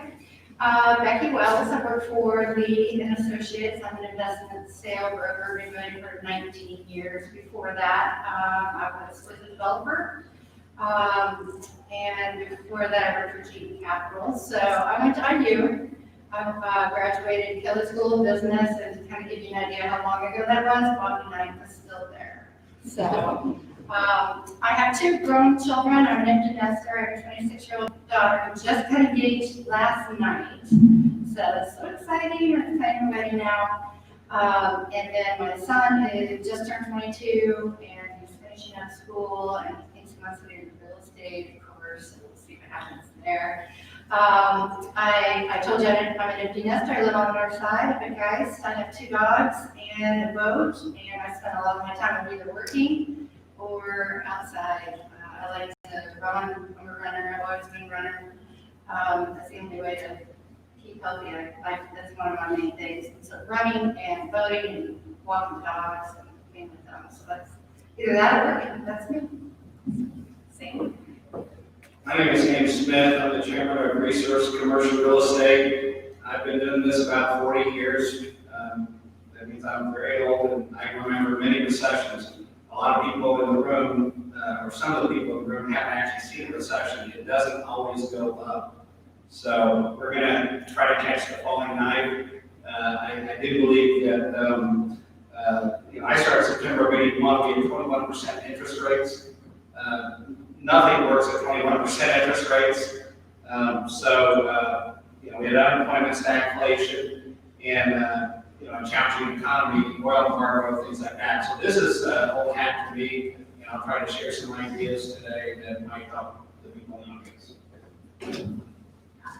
I also have a son in the audience, Grant Smith. Resource is the largest locally owned brokerage in central Indiana. Gary. Right, my name is Gary. I'm a professional side. I'm president and CEO of BWI, Workforce Service Urban Development Firm that focuses on mixed use, affordable, and workforce housing throughout Indiana, and more recently now in Arizona and Kentucky. I'm also a pet owner with my wife and brother-in-law. We own a funeral home. My wife, we always joke she does dead people. I just deal with a lot of people, but nonetheless, one of the things I am super proud of is that they've been in business for 1 year on the northwest side of Indianapolis, and they're the very first African American newly constructed funeral home since 19 to 27 here in Indianapolis. So it's hard to kind of imagine that we have not had any African American newly constructed funeral homes for that long. But I'm super proud of my wife and brother-in-law for that business, and certainly me investing with them in that business. On another personal note here for me, I am a proud grandpa. We got a 1-year-old grandson, and it is really fun for me. I know I got bragging rights. We're living at a time where he prefers to come to me versus grandma, my wife, so I like to rub that in occasionally. But he and I are just bonded really nicely, and I'm just having a blast there with him. And also interesting, I have served on Senator Tim Scott's committee for opportunity zones. Actually, me and about 20 other folks were involved in creating that legislation back when it was called the Investment Opportunity Act, and still connect there with him. I chaired the real estate division, and so pretty familiar with the bill and the law. I'm sure we'll talk more about it. Good to hear about the funeral home connection. My uncle owned a funeral home, and they have a unique sense of humor. I'll say that. Funeral directors. Keith. Nothing like saying a bar of rotation, it's just pretty good choice. My name is Keith Stark. I'm the CEO of Consortium CRE. I'm celebrating 30 years in Indianapolis. I'm not a native Indianapolis nor native Hoosier. I grew up in Central Illinois.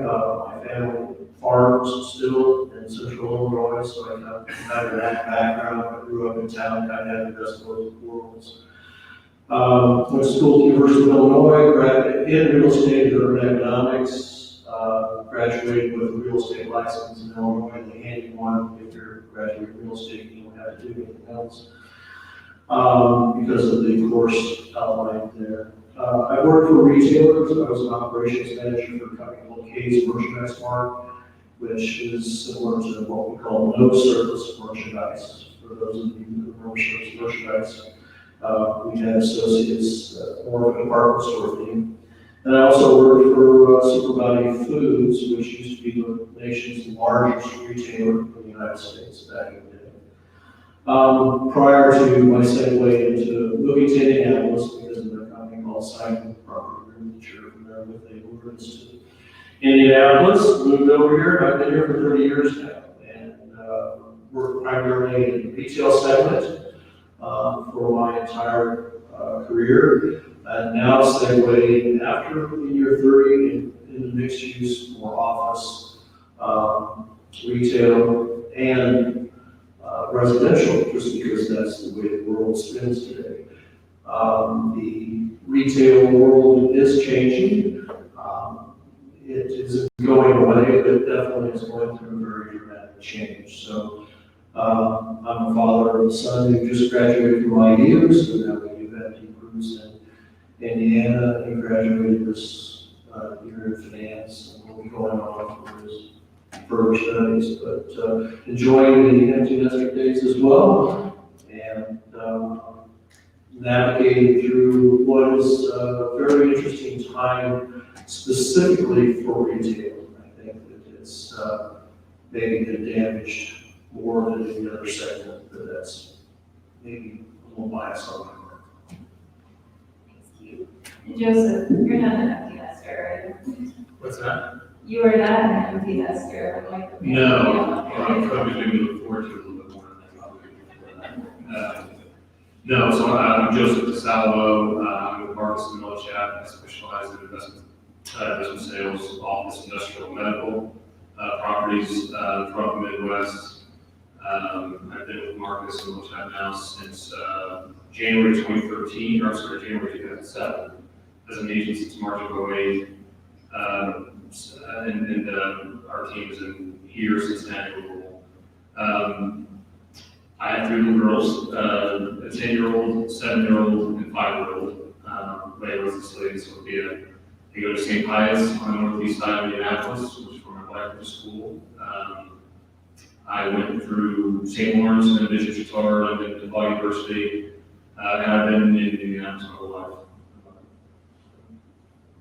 Great. Well, our panel discussion is the Indy market update. So as you heard, we have a very diverse group of panelists up here representing industrial, office, retail, opportunity zones, and investment. So I'm going to ask some very broad questions to our panel and then ask for their specific insight related to their market.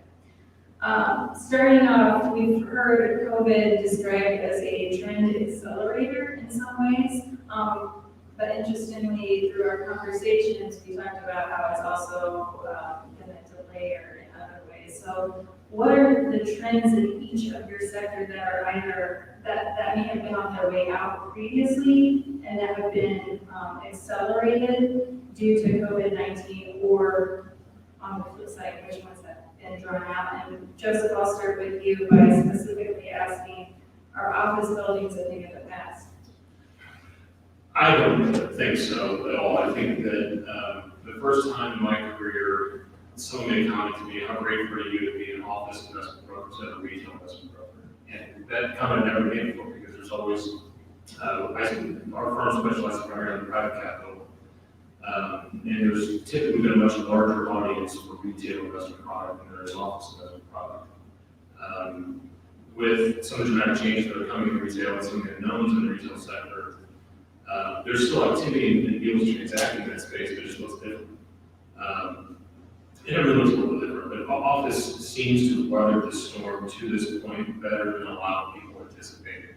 There's definitely users that change their configurations. There's definitely profiles of tenants that don't need as much space or need different configuration of space. That's going to either lead to more vacancies or more costs on landlords to keep tenants around.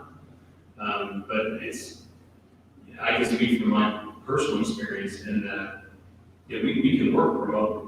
Our business is such that we can take calls, we can be virtual and do a lot of our business. I can't be productive working at home at the same level. And I was somewhat joking, but not really joking when I said that we were going back to Washington. Like it was one of the, I won't say fun, but there was just a level of just refreshment over it. I could be in the office focusing on things other than just the version, focusing on things that are moving forward and seeing a bigger scope of what's ahead. And I think a lot of people, and collaborating, just be able to pick people's brains around you on a regular basis. So I don't think it's a thing of the past at all. I think it's just going to be, there's going to be some changes, but I don't think they're going to be nearly as profound as some other sectors. Keith, what are you seeing in the retail sector? What trends have been accelerated? Well, retail sector. It's been decimated for restaurants and the retail industry. I was going to use the analogy of a 2-mile relay where one of the participants was not out of the starting blocks, treated, but I thought maybe a hockey game would be a better analogy, where retail's in the penalty box. We don't even get to play right now. Restaurants don't get to play. We're in the penalty box. The other team has free rein, wherever the industrial guy is, to use e-commerce to distribute goods. And retail's basically been shut down, and the restaurants have been shut down. So from that perspective, while some industries are maybe seeing a lesser impact, I think the tidal wave is short of the decimation of retail. The larger companies coming into this year, the fourth quarter of this year, 2020 was looking to be the strongest year I've ever had in terms of square footage leased, in terms of dollars, no matter how you measure it. Okay, we just lopped off the first 6 months of the year. I do AT&T deals throughout the state, the largest for private communications, which is the largest authorized reseller. They haven't done a deal yet this year. I just sent their first deals for approval last week, and we're in July, coming after the July 4th weekend, where probably half of the people probably took this week off, went done. So we're already looking at August because June and July are typically slow months for our industry anyway. So we're going to get into the fourth quarter before we get back to work. And then the challenge with retailers who are working in different environments, whether it be urban, suburban, community, whatever, across the United States, from a centralized office, which no one's in the office, and trying to run however many stores they have across the United States. So what has happened in many cases is they just threw in the towel. They said, we can't manage this. We have our hands full managing our stores across the United States as it is. Now we have 50 different sets of rules and regulations, and maybe considerably more, but I'm just using the 50 different states as an analysis, where in every state, the rules are different. So we're just going to close. That would be Cheesecake Factory, or as a restaurant example, G&C, where all the malls were closed for a period of time. Some of them are still closed, or just now reopening, depending on whether they're urban, suburban, metro, whatever they were. So basically, it's just delivered a huge mess to try and disruption, I think, would be an appropriate term to our entire industry. And back to the hockey game analogy, we've been put in the penalty box as an industry.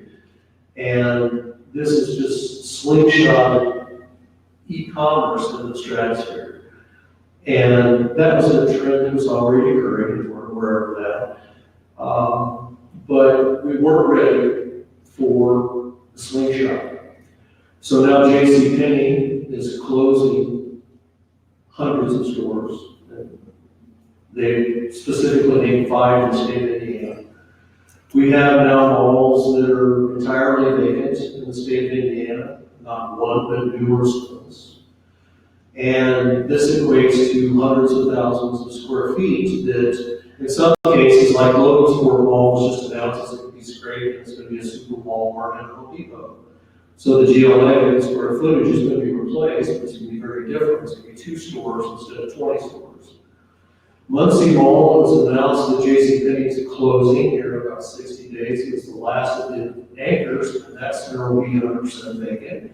Washington Prime Group has given the entire property back to the bank, which in this case is Chase Bank, because there's no revenue coming from it. Elkhart, the same way, Bedford, similar. You go around the state, Terre Haute, there's not too many success stories, and we aren't even back to business yet. So the restaurant and retail industry, which I'll lump into the restaurant industry, or to the retail sector here, or trying to be their advocate, is we are seeing people hanging on by a shoestring. These businesses are losing everything. PPP isn't going to get them across the finish line. And it's very concerning, and we're probably going to see a better picture of what the world looks like first quarter of 2021. Gary, what are you seeing in opportunities on affordable housing? Yeah, so we heard a little bit earlier in the session about the impact here with multifamily mixed use. Let me just add a couple, maybe of additional perspectives. We kind of look at it in 2 kind of groups. One is our existing portfolio that's predominantly full with tenants as well as some commercial tenants. And the impact on that side has been relatively minimal so far. So I concur with a few of the other panelists. Our rate collections, down maybe 1% or 2%, which is for the most part still within that kind of normal range for the most part. So we haven't seen an impact now if things were to get worse again, and the monies that people receive from the federal government completely get used up, and people are not back to work. Those numbers could change. Now the second group is we have a few deals that were in the pipeline to close, and we were severely impacted with COVID when those those deals. One in particular was a $30 million bond deal with Anderson Assisted Living that we were doing. And, we were all happy and excited to close that deal. We were with a really good interest rate, within weeks. COVID happened, and I completely blew that deal up. Now the good news is that we're out. The market is positive this week, and hopefully the next couple of weeks we'll have some good news. But we're certainly not anticipating the rates to be as low as what they were back in early March timeframe. So we do see some turn, and I think the jury's still out in terms of what's going to happen with the markets. And I think for us, we're, especially with some of these bond deals that we're doing, traditionally, with the stock market increases, and that's usually a good thing for us. But even more good for us was when people put money out of the stock market and put it into the bond market, especially municipal bonds. And back in March, that did not happen. When the stocks began to go down, and we said, hey, well, be good for us, but people literally took the money completely out of the market, skipped over the bonds, and just held on to the cash. And we're seeing a little bit of that being released back into the markets, the stocks as well as in the bond market, and we just don't know how long it's going to stay that way. So some deals are beginning to get done. It also has an impact here with opportunities on financing there as well. That wasn't just capital gains. I've talked to many people, and they're just saying, hey, geez, maybe I just go ahead and pay my capital gains. I'm not sure what's going to happen with the economy. So there's still a lot of uncertainty right now in the market, and I think the upcoming election still kind of plays a little bit to some of that uncertainty as well. And so we anticipate seeing a lot of that continued degree of uncertainty going on throughout the end of the year, and hopefully stabilize Q1 of next year. Same question. Sure. Well, I was really happy after the apartment discussion, and then I got depressed when Keith told me about the destination. But I'm going to fight through this with you. It really depends upon the product type, your outlook on the future. And I would argue that a lot of what's happened from government stimulus, $6 billion, $7 billion, whatever number it's going to be today, and then there's going to be another maybe 5, 6, 7 million, I believe, before this is all through. But the perspective right now is things are great in my sector. I don't believe that. So, I ascribe to the Jim Rohn School of Sportscasting, have a take, don't suck. I believe that the stimulus is temporarily masking deeper problems. To me, it's all about the recession. It's all about jobs. You have 25, 30 million people out of work, and that will trickle down to apartments, that'll hit industrial, there'll be bankrupt, small businesses, and this will all happen in the next 12 to 24 months. We have a artificial shield right now called the federal government, the Federal Reserve, who's buying up bonds and basically, a lot of stimulus checks. That's my opinion. Time will tell if I'm right. So the sky actually is falling in some sectors like retail, like assisted living, where you have challenges with deaths in nursing homes. 40% of the deaths are in nursing homes. Office is better, so I agree with Joe that there is an office market, but it will be impacted. So I'm going to give you the trends in office, and I'll try to go real fast here. We started out with rent relief. Tenants immediately said, hey, I want to get 3 months free or defer some rent, and that happened. There's let them extend renewals, early renewals, slow leasing and sale activity. Some of the largest local companies reported, the sales in the first quarter of COVID in the U.S. to be out by anywhere between 30 to 70%. It's a substantial drop. Now overall, they sell at 20% or 30%. It's a significant drop in office leasing and sale. Downtown, working remote, major downtown tenant, can't name them, 100,000 feet plus. They've sent all their workers home to permanently work from home. So that's going to be 100,000 plus vacancy downtown Indianapolis. So it will have an impact in our future vacancies.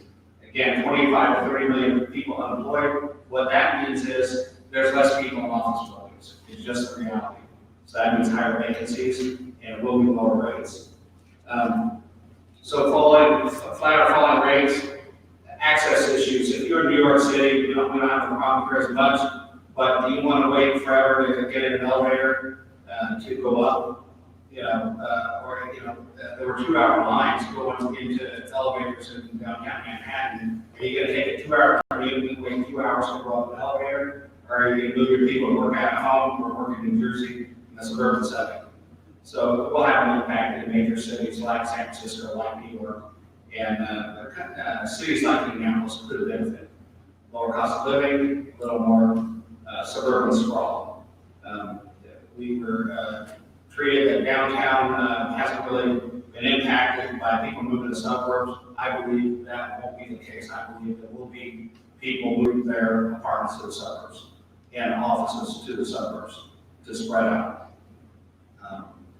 The other changes for office rents, vacancies up 1.1% last 12 months, but I believe we'll see another 2 to 5% increase in the next 12 months, 12 to 18 months. We'll see other things happening, more testing, touchless, improved air filtration, circulation. That's a challenge. There's a debate whether this is airborne, and if it is, then most of our buildings aren't really set up to deal with that.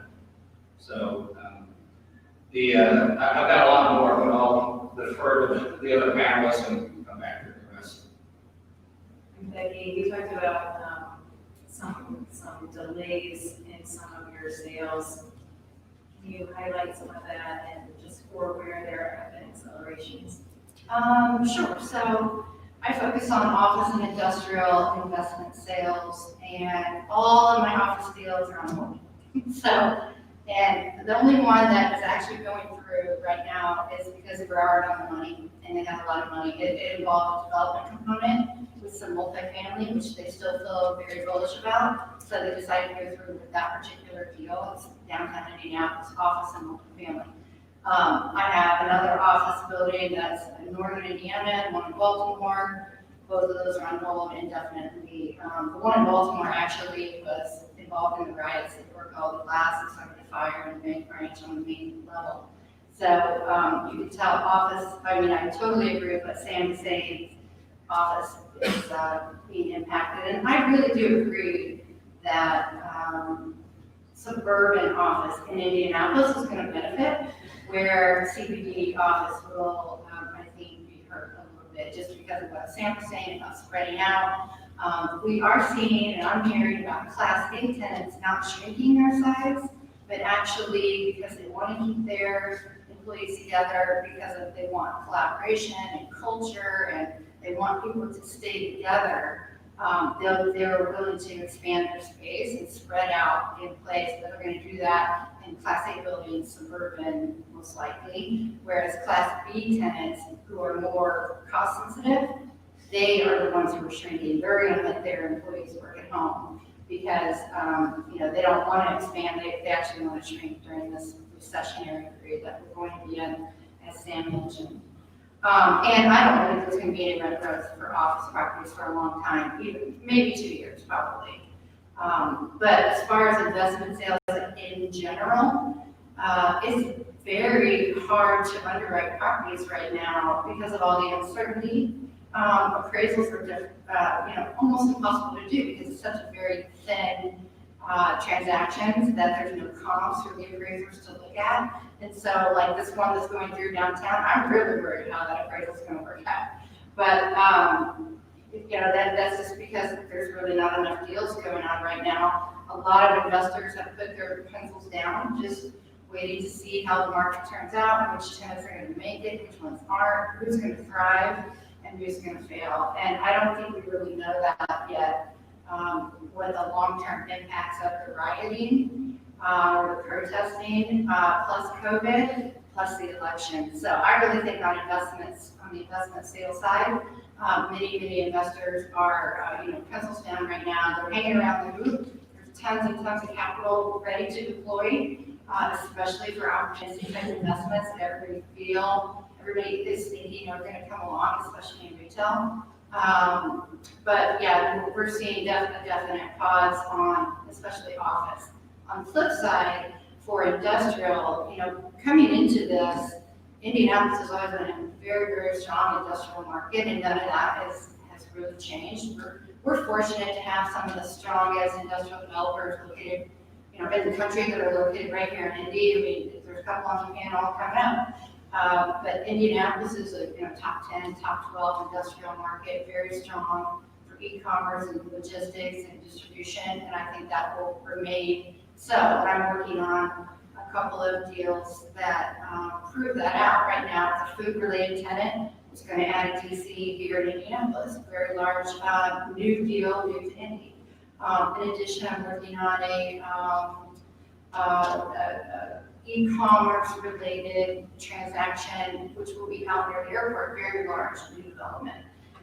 And so we're seeing that industrial is still happening as long as it's related to e-commerce, logistics, transportation.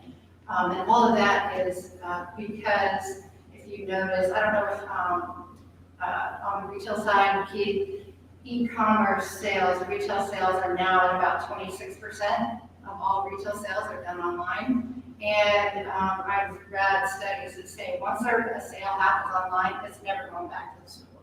So if you figure 26%, that's a hell of a lot of new demand for distribution and e-commerce is going to happen. And I've seen everything from 400,000 to 600,000.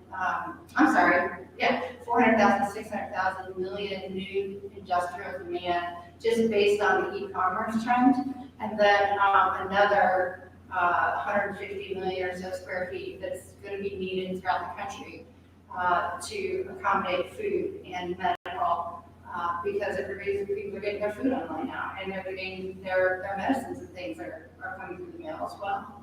So I feel like industrial is going to do pretty well, and offices, what offices? So. Great.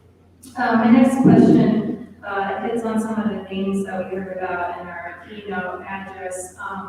So the last 3 months, we've had a global pandemic, and then on top of that, social justice issues, and those have highlighted the disparities and how different communities are affected.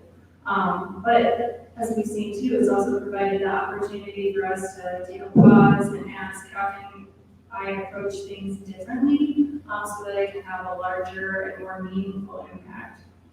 So my second question is, what are some of the more innovative or creative or socially driven changes you've seen in your sectors? And I want to start with Gary on this question. Do you think moving forward, there's an interest in investing more in opportunity zone projects? And we've talked a little bit about the investment trend prior to COVID and how we can have a larger impact in the communities that need it. Yeah, that's a good question.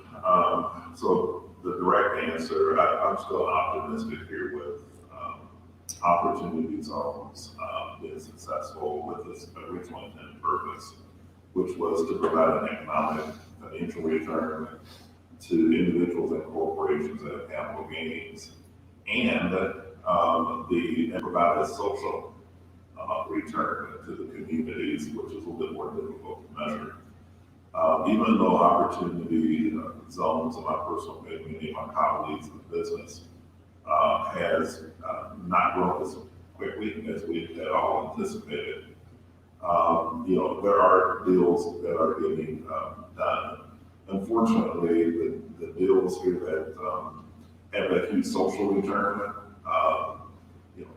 deals here that may have some of the type of deals that we may do that may have a housing component and some area commercial space that are for boys and girls clubs and things of that sort that communities, underrepresented communities really need. And you don't see a lot of those deals getting done at the rate that we had anticipated, primarily because the investors are still looking for those high return luxury apartments downtown, luxury hotel type downtown, well, maybe not hotels today, but certainly luxury apartment deals.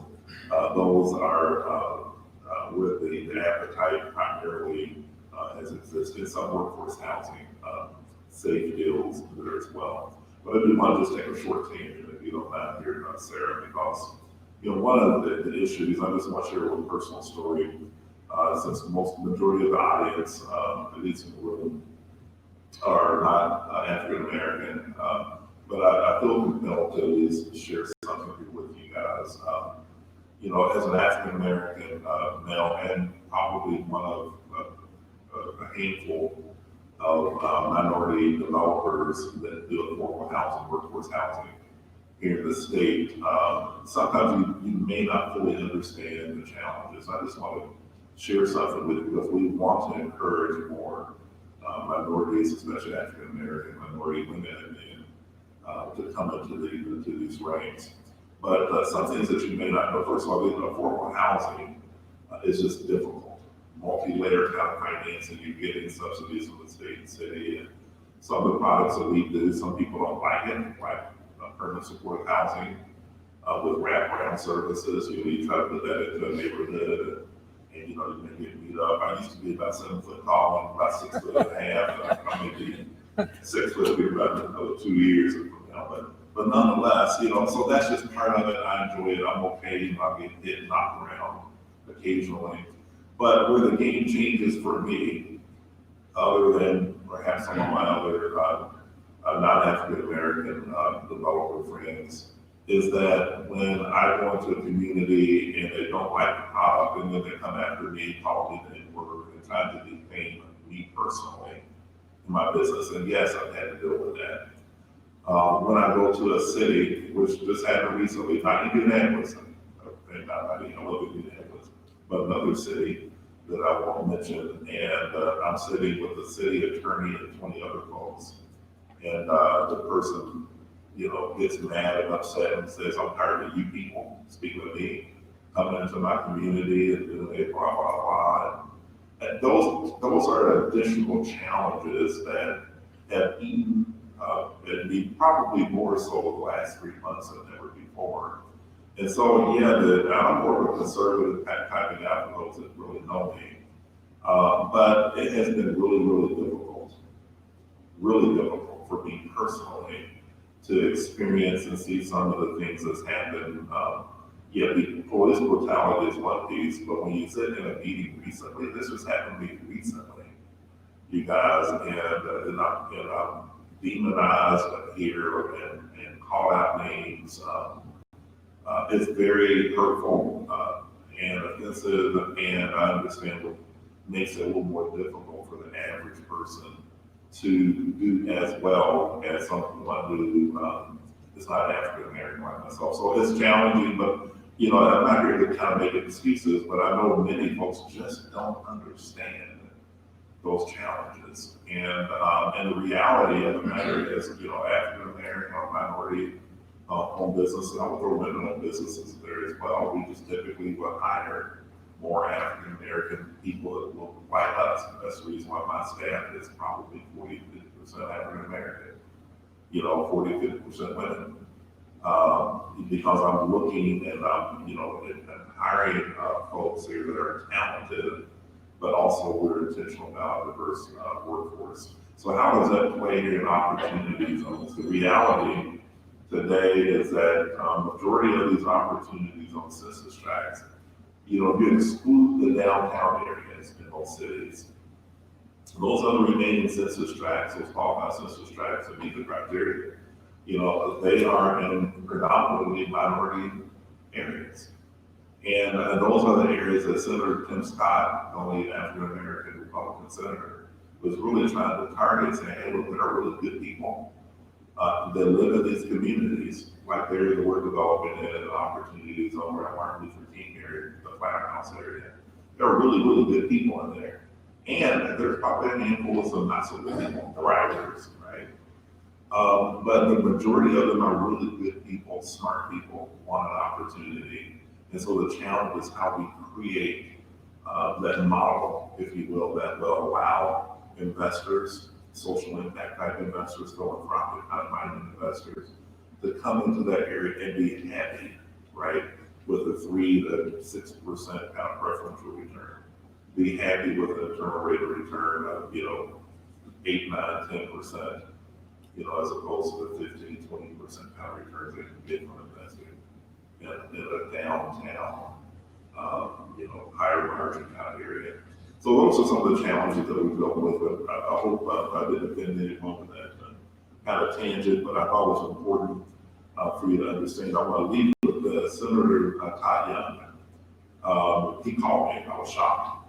This was a couple of weeks ago, and he did something here that created that healing process. It expedited it there for me during this season of just frustration, disappointment, anger, and sadness all mixed together. And I didn't know it was him who called. I didn't, was shocked with Senator Todd Young. And he just asked me how I was doing. He just allowed me to vent. Now this will happen like 2 days after, the racial comments, since the racial insensitive comments came up. I vented and he just listened and just said, hey, here, people like that shouldn't belong in government. And just listen, really didn't say a whole lot other than listening. It made me realize that for many of you that want to do something, many of you have African American friends or colleagues that you work with, just do something that our Senator Todd Young did with me and just say, hey, anything you want to share? Sorry to hear about what's happening. How do you feel? That generates a healing process more than you can probably ever imagine. And number two, speak up when you hear something insensitive that's said in meetings. To speak up and say, hey, because it's one thing for me, the big black man, to get up and pound the table, but with my friendly white colleagues, for you to be able to say something, it carries 10,000 more weight for that meeting. And this is not a place we want to use that type of language. Hey, that's not pretty offensive to me. Those are just two little small things that each of us can do to continue to bring back healing in our city, in our state, and our nation. Thanks for sharing that, Carrie. I'm going to move to our other questions, so I can be sensitive for time. And want to hear about, I think it's really important that we end on a positive note. Obviously, the pressures that we're all feeling in each of our sectors are very real, and we all have to change daily to combat that. But I want to understand from each of you how the current lending environment and access to capital is impacting desire for new projects, and where do you see are the bright spots in your industry? I'm going to start with Becky. Okay, so on the investment sales side, I can go through three different sectors, but Indianapolis is coming into this was very healthy as far as fundamentals for office and industrial, even most retail, right? Very healthy, low vacancies, growing rents, happy tenants, happy investors, and willing bankers. So, we have all of that going for us. And I think I heard someone say earlier that we're a very resilient community, which most communities are going to say that they are resilient, right? But, it's true. We've got that hometown kind of hard working, roll of our sleeves and make it work kind of attitude. So, Indianapolis coming into this very, very healthy. As far as retail goes, I think that demolition firms will benefit a lot from tearing down different retail centers and freestanding buildings that aren't needed anymore. But no, seriously, on the retail side, the bright spot is probably going to be single tenant, triple net, long-term leases with credit tenants. Those deals are going to go all day long because we still have our buyer pool is kind of bifurcated at this point. We've got buyers on one side are looking for strong, stable, steady cash flow kind of deals with very low risk, and they're going to go for that retail, single tenant, triple net, like I just mentioned. And then the other half of the buyers are going to look for opportunistic opportunities that they can go for in either office or retail. On the office side of things, I think Indy suburban office is going to do very well and will benefit from some of the Class A tenants, perhaps moving out of downtown. On the industrial in general is always going to be a bright spot for Indianapolis. And I see that, the supply chain is evolving. We're talking to tenants that maybe used to have one big, huge distribution center or two, and now they're saying, with the supply chain interruption that happened during COVID, they're saying, no, you know what, we need 3 or 4 of these. And it's instead of it being 1.5 million or 2 million square feet, we'll do 3 500,000 square foot DCs around the country. So it'll be East Coast, West Coast, somewhere in the Midwest, and hopefully Indy will, benefit from that. And we're seeing industrial moving from just-in-time type distribution to just-in-case. Because what happened during COVID is we had all the supply chain breakdown, which is probably toilet paper and other things at the store. And so we're going to start seeing manufacturers and owners having safety stock, maybe 5 or 10%, situated in 2 or 3 different places around the country, so that never happens again, right? Because they lost money by not having stock on hand. The other thing is we're going to start seeing more reshoring to the United States from China and overseas, and that's simply just to protect yourself. So I think that instead of us having manufacturing in China, it might be in Mexico. So it's going to be much, much closer to the end user, the United States consumer. So I think that's really kind of a bright spot. The other thing that's happening in industrial that is not new, but it is accelerating, is AI and automation, which will actually impact the the countries where they have cheaper labor. It's going to minimize that benefit that they have. If you can bring factories over and they're automated, you only have 1/10 the number of employees. It doesn't matter. Your payroll at that point is the least of your cost, your production cost. And so that will benefit the United States. The more AI, the more automation that we have, 3D printing, all that good stuff. And so I just feel like the industrial world is just really on fire and just really, exciting to see. And I don't think that COVID is going to have a negative impact, except for, as I think you mentioned, there will be smaller companies that go out of business as a result of just having a weak business plan or not being able to survive COVID. But in general, overall, I feel like the industrial market is very much a bright spot. Sam? So before I give the good news, I have to give a little more bad news, because then you have to do certain things to take advantage of the situation. So I see, according to experts, a drop in office revenue of anywhere between 13 to 19%, and possibly more. And that means that there's going to be drop in values. And I've seen 7 to 30%. I can lean toward 20% plus over the next anywhere between 12 to 36 months. It's just time before it all shakes out. Comparable to 08, 09, 10, for those who remember. Right now, office delinquencies are at 2.7%. CMBS is at 10%. I think you're going to see more loans go into default after, when the Fed stops, buying bonds like a Roman sailor. And basically, once banks have properties that go back, then there's going to be a ton of REO properties. So that's the good news in this bad situation. If you can take advantage of the REO market, there's going to be, in my opinion, a lot of REO properties. It may not be industrial, it probably won't. There'll be a little bit, and it probably won't be apartments. There might be a few, but there will be a ton of office and retail REO properties and others. So if you can position your company for that, there's a real opportunity there.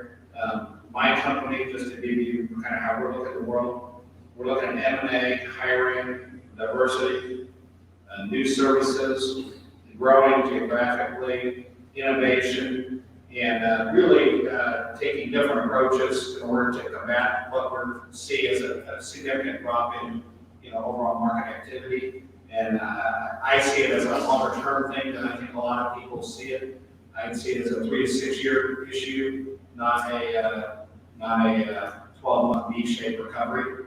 So we'll see time will tell. So the good news, the last bit of good news is, culture is very important. So people, we're social animals. So there's a lot of need to get back to the office. 60% of companies, I've seen a lot of polls, and 60% said they really want to go back to the office. They value social interaction. To build a culture is pretty critical to have people meet, get together. And Zoom doesn't really cut it. We're all sick of Zoom. And so I think you'll always have office, but it will be different. And it'll probably be a little smaller, going forward. Joseph, do you agree? I don't know, the only thing that I don't know that I agree with is whether or not there's going to be the flood of REOs. I think, and I don't think you can flag it, exaggerating that, but I think that everything you said is, I think is right with the exception of that. I think that there's going to be, and I've heard it a few times, I guess the only thing I think there's not going to be is because, I think there's going to be exceptions to any rule, but I think the general rules, everyone's in the same boat. There are a lot of owners that, if they were not well capitalized with reserves, or they had either they over leverage going into the last 2020, I think you're going to see those owners really, really struggling. I can see some more of the product going back in those scenarios. I don't know that that's the majority. I don't think that's what I said, but I haven't seen enough to make me think that there's going to be a lot of opportunity. There are a lot of people that thought that there's going to be a lot of big flood of REO opportunity in the market in the last recession. It didn't come out as nearly as thick as people thought. So I think that there's going to be more workouts. I think there's going to be lenders that if they are in a spot where they have assets that are becoming distressed, I think there's going to be some creative solutions being presented. But we'll see, and that's what I can't say this. I don't have an idea to it. So we should see how the next few months to years shake out. Keith, are there right spots in retail? Well, Lift us up here, Keith. Remember the last 2 years, the last 2 speaking on this? The bright spots are still out of focus. Maybe would be the best way to put it.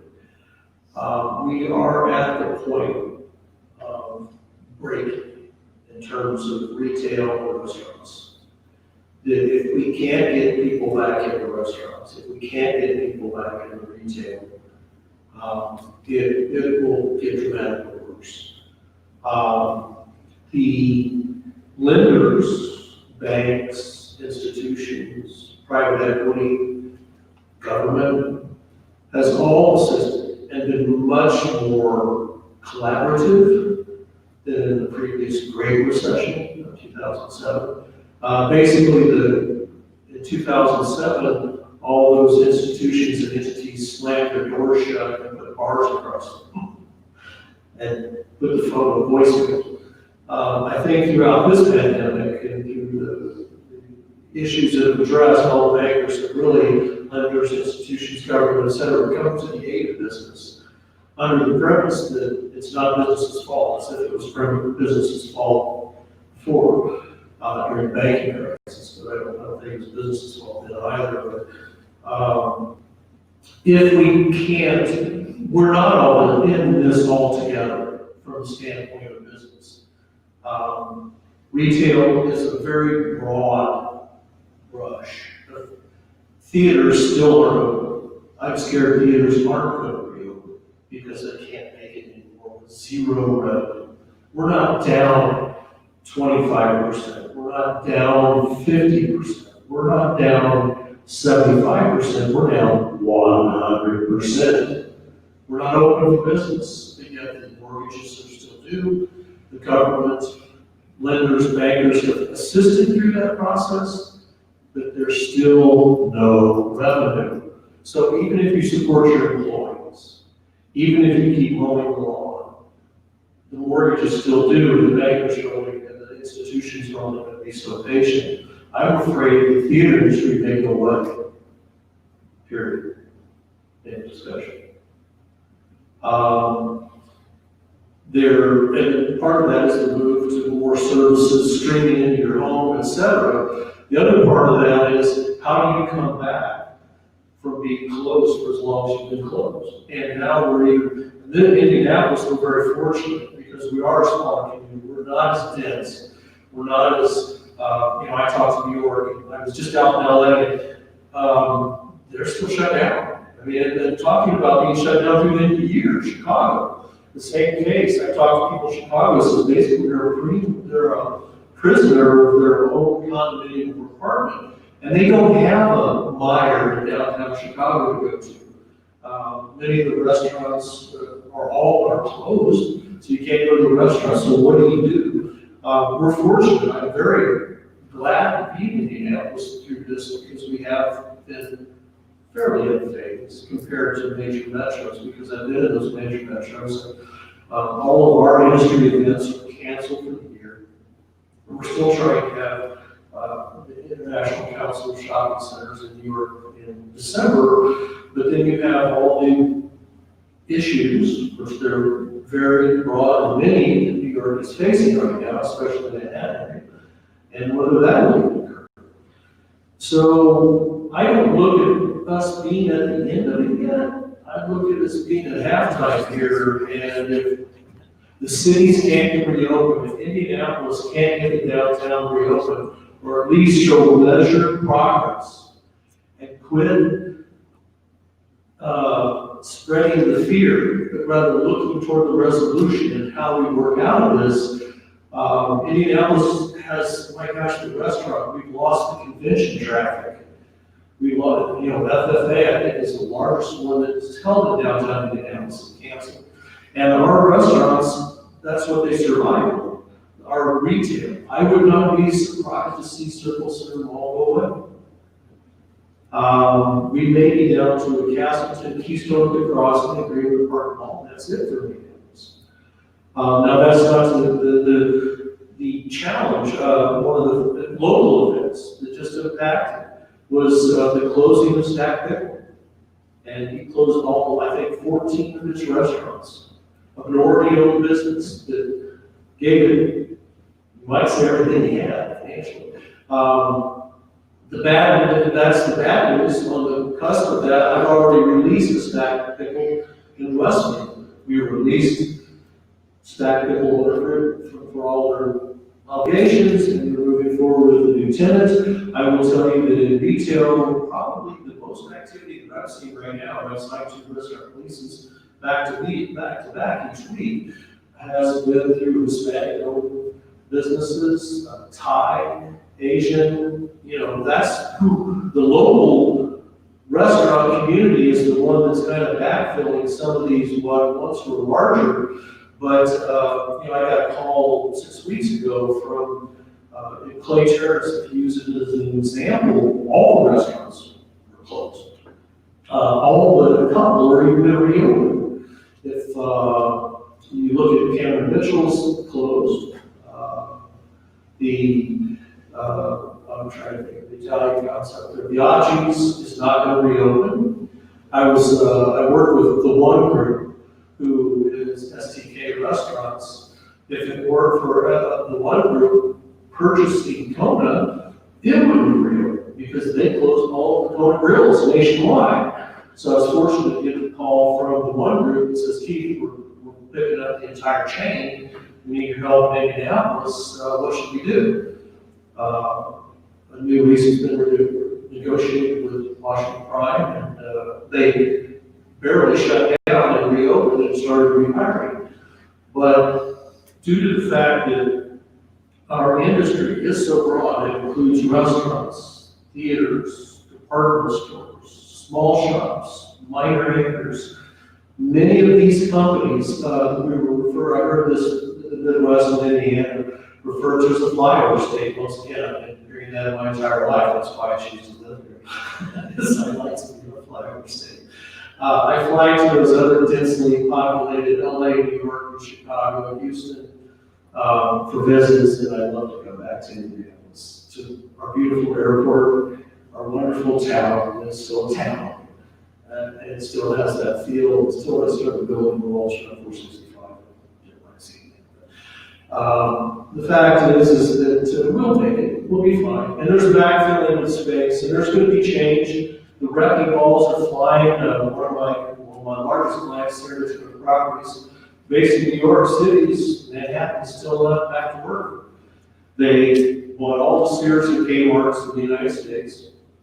Berkshire Hathaway gave them $2 billion to do that. We tore down that Sears, and we're fully leased, nearly 97% leased with a couple of spaces in Fort Wayne next to the mall. But we had to stop construction in April, not because construction was shut down, but because the projects across the United States were being managed from New York City, and all those people were working from their homes. So we're not insulated far from being insulated from the rest of the world. We're still being impacted by those major metros. And probably the greatest concern of mine is getting those major metro back, because they're the ones that are struggling the most. And they are directly influencing our ability to get back, because they're the financial centers, they're the business centers, they're the engines that reach across the United States. But there are bright spots, businesses coming back, but if there's anything that I would like to see is for that to be measured, if not accelerated, and continued progress, because we can't take our industry, my bias shows again, we can't take another shutdown. I think we're gonna close it there. I think do you have time for questions? One question. Sounds good. One question. Yes, sir. Okay, 75% of the Fortune 500 CEOs said they're not sending everybody back to work after this. Okay, here locally, Salesforce emptied out, Lilly emptied out, Liberty Mutual said 40,000 people home. Okay, we need to put George back on the panel and hear about multi-family. Okay, because that's what the bright spot. Okay? Or I haven't heard anybody talk about conversion or conversions. Okay, you guys see anything in the hope of conversion or conversions, taking a new look at how we operate? I mean, I think you take 30% of the Class A office market in Indianapolis and we're done. I don't think you're going to need it. Or change the use, do something different. Do you think there's any hope that around here or other places that we can get to the wrecking ball is supposed to, kind of conversion, taking the building and turning it into land? But do you see that as a whole? I think I understand what you're saying, and I understand that COVID had a humongous impact, but I don't think that's permanent. I don't see Eli Lilly and Salesforce keeping their employees home for the long term, especially once a vaccine is created. So I think we're going to have a couple of really tough years. I agree. I totally agree. But we'll start to see some price discovery in 2021 because tenants will start to figure out a plan of how we're going to work it. Are they going to do some employees Monday, Wednesday, Friday, some Tuesday, Thursday, who knows? But I think Class A tenants, they still need to keep their people together to collaborate and work on projects and team, and all of that is still important. You cannot do that from home. And I think over the long term, we'll see some recovery. It's going to take a while, but we'll get there. Sam, I think you want to say something. I'm Mitchie. So I agree with John. We're going to have a change in the office market, at least on the office side. I think, retail will become apartments, redevelopment for other uses, office, medical, assisted living. There's going to be a lot of different uses for office.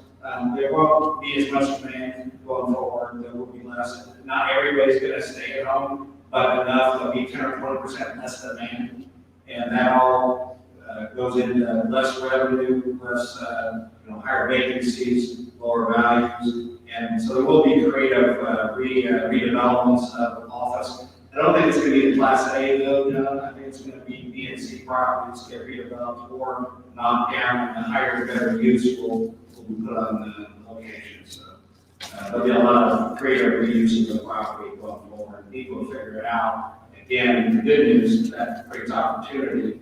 Changes is opportunity. I think we've seen some Class A absorption or considerable in suburbs. The old Roche facility up in Fishers was just absorbed. We saw a new announcement about Keystone Avenue 31 North for a new Class A office corporate headquarters going to be built. The Marsh headquarters was absorbed. So I think that although I'm not in the office sector, I see that as a plus because I'm constantly keeping my finger on that pulse because retailers want to be located around that big time population. And when that, as in the case of downtown Indianapolis, when that is hamstrung, like it is now, business goes right in. Yeah, just one short comment. Elementary mindset, whenever there's chaos, there's an opportunity to make money. And so I do want to just plug in on opportunities on these because one of the areas of growth that we anticipate in opportunities zones is not just real estate, but it's actually small businesses. So a lot of these properties that you're referring to, John, and or businesses may be closed down. I think there's a great opportunity if you're one of those selected zones and you're going to see more businesses being attracted, maybe in the industrial sector, the multifamily sector, going after those spaces here with the extra added benefit of that opportunity zone investment, where the gain on that new business is tax-free, right? And so we certainly anticipate seeing that, and so I think there's a big upside here over the next few years of this, people being to understand, be more creative on how to leverage their investments in businesses and opportunity zones. It's a great question you pose. I mean, it's particularly for those employees working from home. If revenue of the company hasn't been interrupted for the past 3-4 months, force the broker to renegotiate. I understand completely where they're coming from. We've heard that before, so we're going to have to end it and move on to the next panel. So let's give a round of applause.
private investment in Indiana currently.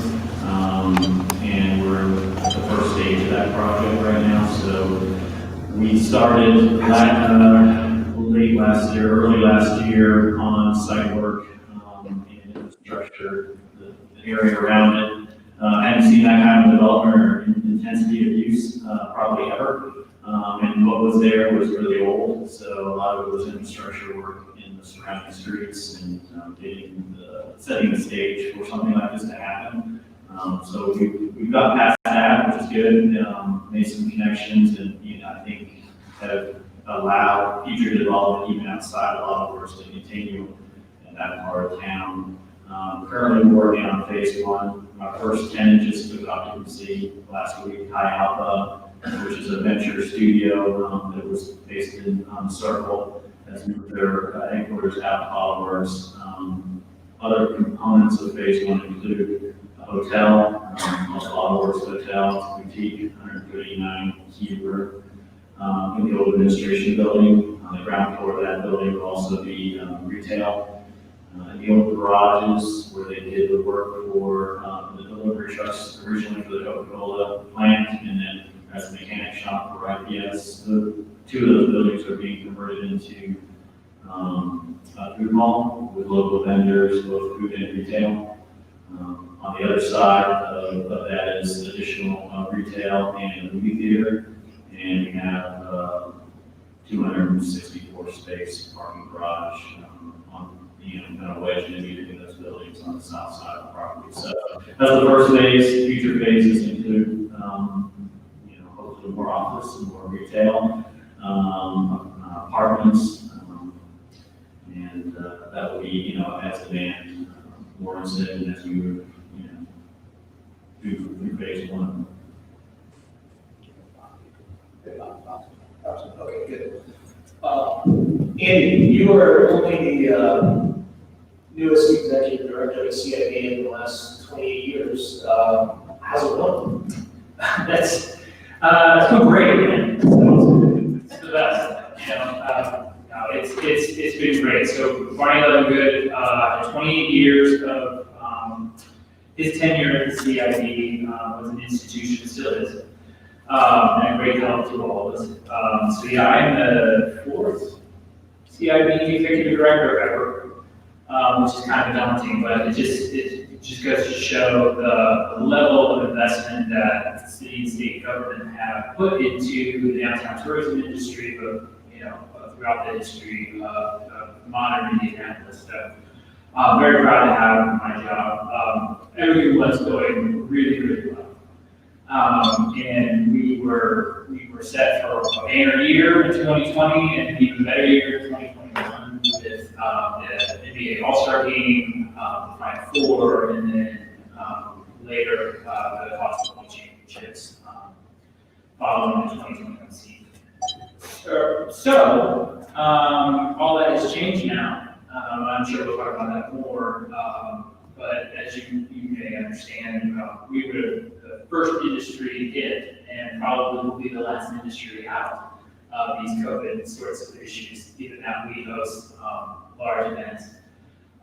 So everything was going great. Things are, like everybody else in every other industry, we're in survival mode. But the good news is we are surviving. There was folks earlier talking about downtown. And I invite you to walk around the convention center, just across the street today, because we do have 6,000 basketball players in downtown today. You can see you walking through the hotel. And that's great. This weekend, the tournament will still be going on, and we think we'll pretty much fill the downtown hotels that are open. So that's really good. There are reasons to be downtown, and this is our coming out party, right? And hopefully, and we have leads on more basketball and more volleyball and those sorts of things. So who would ever thought that kids sports is going to pull us through? That's where we are. Very good. Angie, from an industrial perspective, can you tell us what's going on with Scanel? And we talked about this week to talk about what you guys have going on with Greenwood and what your role is and sort of the change in the surge of e-commerce and the industrial market. Sure. So it's funny, David and I were talking, and I'm like, it's hard to think of industrial as having a game changer from a project because we all know that they're rectangles, usually in the middle of a cornfield. So there's really nothing very sexy or game changing about that. But having said that, we have an interesting project. I will be very candid with you. It gave us a lot of heartburn at the inception. It's down in Greenwood. We assembled 300 acres down in Greenwood we started the process probably 5 years ago.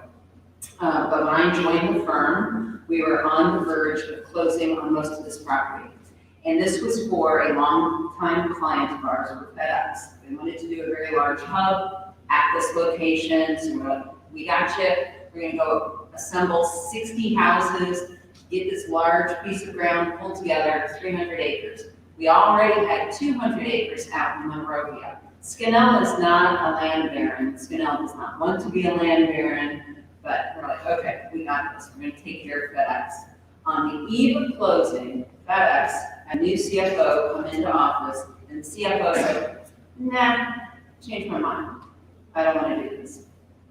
And so we were faced with, oh my gosh, I got 200 acres out in Monrovia, I have 300 acres down in Greenwood, and the tenant that was going to take all that ground down in Greenwood is no longer interested. We took a moment. I think there were probably lots of adult beverages had because it was a very scary time, and we went ahead and closed on the ground. Now, I will say it's fortuitous for us, and it doesn't always work that way. We managed to, in the course of 3 years, when I started Skinnell, had nothing to do with me, to where we are today, we have built out of all of that ground. There are 2 Amazon facilities that have landed there. We're in the process of delivering a last mile, which is 200,000 square feet. We did another sort or non-sort facility for them that's about 600,000 square feet. And our friends at FedEx came back and said, you know what, we really do want that hub. And so now we're building the hub for them on less ground than they originally wanted. So it's a smaller facility, but it's about 955,000 square feet. So, like I said, it was a moment of heartburn for us 3 years ago, and especially because we had ground in Monrovia, which we subsequently sold, but it all worked out, and for us, it was a game changer, and I think the Greenwood as well. Ryan, you and I talked earlier, we decided we would focus on the Seaway project. Can you tell us about how that came together and where you guys are at in the development life cycle of that project? Sure. So I think this really is a success story. It's a true public-private partnership. It was a very transformative development that converted 15 acres of what was just a sea of asphalt parking lots for IndyLiveEvent into a whole new development.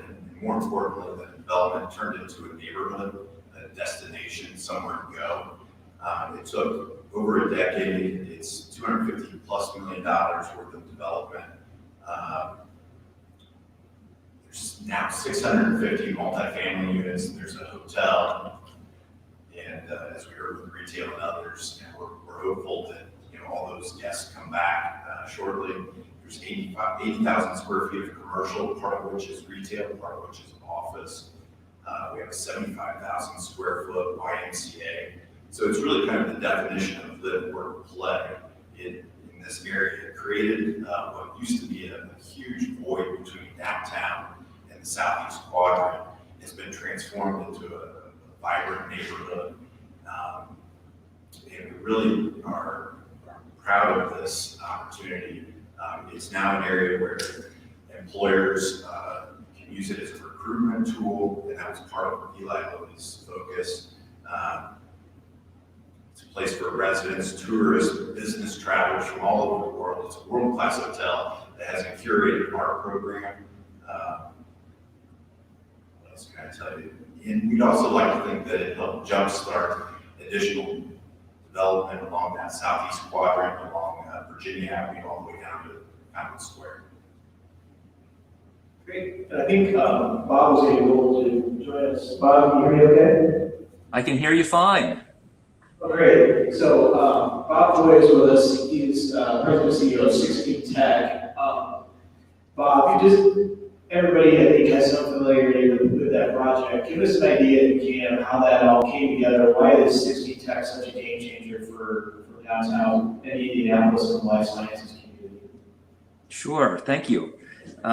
Well, we have assembled over the last 5 years about 50 acres across from Riley Hospital and Fall Creek with the help of a lot of partners. It was a complicated project to put together. I think most of you know that 16 Tech is really an initiative that was sponsored by the Central Indiana Corporate Partnership, which is made up of the CEOs of the largest companies in town. So they decided that that the region needed an innovation district like a lot of other cities have that would focus on biotech and life sciences and tech and the convergence of all three, and would be a place where startups, established corporations, universities and research institutes would locate to collaborate. The first challenge that had to be overcome in launching the project was what to do with all of the wells and pipes that are under the land at 16 Tech, which are very expensive to move. And that required the assistance of the city, and we got a lot of help from the city, and that was facilitated by our good friend Andy Mallon. It's good to see Andy on the panel. So it was necessary to pull together about $55 million of TIF funding to move these wells and pipes and to put new roads and sanitation lift stations and things like that into place. So that was a complicated political challenge because, as I'm told, it was one of the largest TIF allocations in the history of the city, and it required a partnership between the business community and the surrounding neighborhoods back in 2015 to convince the city county council to make that TIF funding available. So that was the big hurdle. And it was, I think, a really unique experience probably in the history of this city to see the business community linked arm in arm with communities like Riverside and leaders from similar communities in the neighborhood around this vision of 16 Tech. Then after the TIF funding was put together, we needed to assemble the 50 acres of land, which was owned by 6 different parties, all of whom, with the exception of one, are large institutions which are on our board at 16 Tech, and they are IU Health, IU Health and Hospital Corporation, which is Eskenazi Hospital, the Citizens Energy Group, and the city of Indianapolis. Plus we had to purchase property from Servas. And then on top of all of that, we needed additional support for a new bridge across Fall Creek, which will open in 2023, and additional infrastructure work in public art. And we received a $38 million grant from the Lilly Endowment to make that happen. So all of that is in place, and our first building is a 120,000 square foot building, lab office building, which is fully leased and which will actually, it will be completed this month, and the tenants will be moving in after Labor Day. We also are in the process of constructing or repurposing the former water company headquarters, which is about 140,000 square feet, into our innovation hub, which is a $24 million project that will include 54,000 square feet of flexible office space, a 40,000 square foot artisan market, and a 15,000 square foot makerspace. So we're well on our way.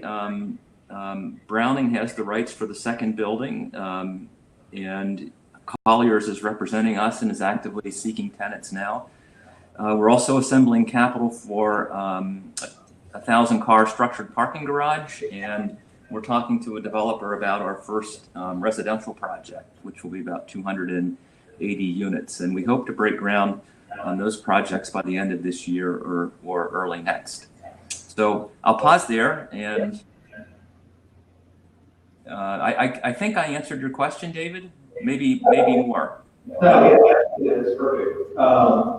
And I think on this panel, we recognize there's going to be a lot of overlap from what you guys have heard earlier in the day. And so I'd be remiss if I didn't ask, the COVID-19 question. And I think, we'd be interested in hearing from the developer standpoint on some, not only the future development of these projects you guys have talked about, but in future projects going down the road, how has, COVID-19 caused you to rethink how you're developing your projects and features and amenities? So maybe we'll just go in reverse order. Bob, we'll stick with you. Bob, we talked earlier, the whole idea of a lot of the life sciences in this kind of thought incubator downtown is that people are interacting with one another, around one another, and how does COVID-19 challenge 60 Tech? Yeah, we're wrestling with that question, Dave, on a daily basis. The first thing I'll say is that in spite of COVID, we still have a significant level of tenant interest in coming to the district. We're showing the district to probably 2 companies per week, large and small. So that's encouraging. With respect to our innovation hub, which we actually own, most of the buildings in our district will be owned by private developers, but the innovation hub that I mentioned, we're self-developing that and own it. And so obviously with respect to the flexible office space, we're assuming that we'll need to have social distancing and less density in that building, at least until there's a vaccine.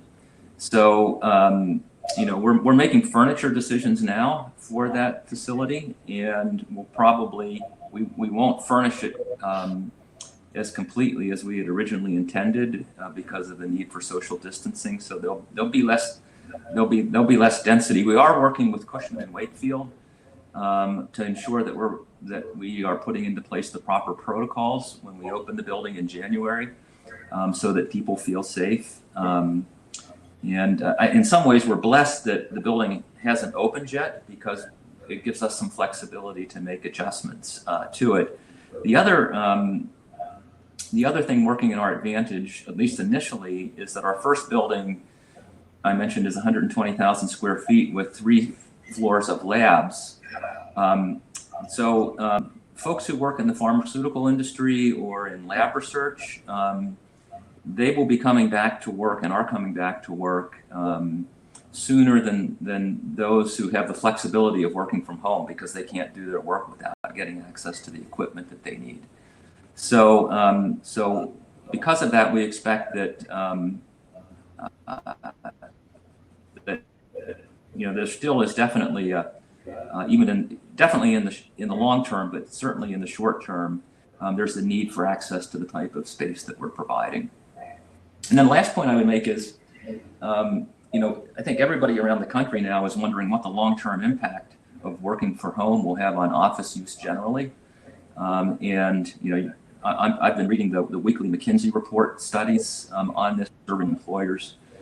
So that the prediction is that a large percentage of people will work from home in the future than before COVID, but that there still will be a need for offices and for collaboration spaces. And for us, since our flexible office space includes a lot of shared meeting rooms and things like that, it is a great place for collaboration so that when people do need to come out of their homes to get together for meetings, we'll have flexible space and office equipped with the latest technology to facilitate that. So I'll pause there. Okay, thanks, Bob. Ryan, how about from the multifamily or the mixed-use standpoint? We talked earlier, talking about some pretty interesting things in terms of how you guys are reimagining common areas and how layouts of units would be set up maybe differently. And again, we've heard others talk about it before on previous panels in terms of how those things are changing. Can you get back into that a little more? Yes, because we don't know we just don't know what the final impacts of all this are. We're really focusing on adaptability, reconfiguration of spaces, how adaptable those spaces can be throughout the life cycle of our developments. Obviously, technology, we've heard that quite a bit. The high-speed internet, where previously maybe we wouldn't have inserted or acquired the highest gigabyte speeds, we now have to focus on that because everyone, or many people, are working from their residences. Talk a little bit about inside our units. What does the floor plan look of our units? Should there be niches for desks so that somebody can just set up their home office? Should we have dens? Should there be a higher percentage of dens in our product mix? Attached to the units, how important is it to have private outdoor patios at a higher percentage versus Juliet type balconies? So also then the energy efficiency and the home automation can play a role in all of that. So people are using more of their, staying while they're at home, they're running up their electric bills. How can we help defer that? How can we create a more energy efficient dwelling unit? Within the common areas, the number of folks, it used to be primarily centralized common area leasing and amenity space. Should that be more decentralized? We're evaluating that to create some private amenity spaces, perhaps even some co-working space or some type of rental or study room type configurations that are more prevalent in student housing, but may make more sense in the market rate. So those are a few of the ideas, but we still don't know what we don't know, and we're continuing to work through that and evaluate how we can be adaptable, flexible in our designs. I think it's great. Again, imagination, sky's the limit, just see what happens. And it's good to hear that, our professional developers are considering these things and trying to be flexible. But Angie, from the industrial side, or maybe, areas that you guys are in, is there something you can tell, our group today about industrial that they need to change as opposed to just simply say, well, we just need more, right? We need more distribution centers, we need more industrial space because of the shifting demand to e-commerce away from the brick and mortar retail. Is there something about the industrial product that is changing, that's different as a result of COVID or just over time? So I can't say that this is because of COVID, because it's not. There is a shifting pattern within industrial. We heard it from some of the other panels earlier today, and some of that has to do with inventory. How much inventory is being stored? Is it just in time, or is there extra supply to meet needs that we didn't anticipate due to COVID? I will tell you some of these tenants that are out there, for instance, Amazon, who is innovative and is a game changer unto themselves. They are asking developers to develop space that we've not seen in the US before. It's happened a little bit out on the West Coast, and these are multi-story industrial facilities. We're actually constructing one for Amazon in Chicagoland, Markham area. It's 100-foot clear, so essentially 4.5 stories tall of industrial space. Highly automated inside, which, obviously would help from a COVID perspective. Warehouse is fortunate in that we've got lots of space typically, and you don't have to worry with your employees being on top of each other. But this kind of innovative construction will be a game changer. The question is, this project that I'm referring to in Chicago, $375 million of project cost for a warehouse. So imagine if Amazon decided, I don't need this anymore at the end of a 15-year lease. Who's going to backfill 100-foot clear height industrial building with crazy rents? So it's shifting the paradigm for everyone, investors, as well as landlords, developers, trying to figure out how we accommodate these types of needs. Andy, from the convention space and the renovations to the field house. How particularly, let's start first, the renovations to the field house, kind of what's going on, and how is that changing? Is the, are there ideas in terms of the change in the fan experience for the NBA, that sort of thing? Can you elaborate on that a little bit? Sure. So a lot of the designs for the field house, I mean, we haven't changed them.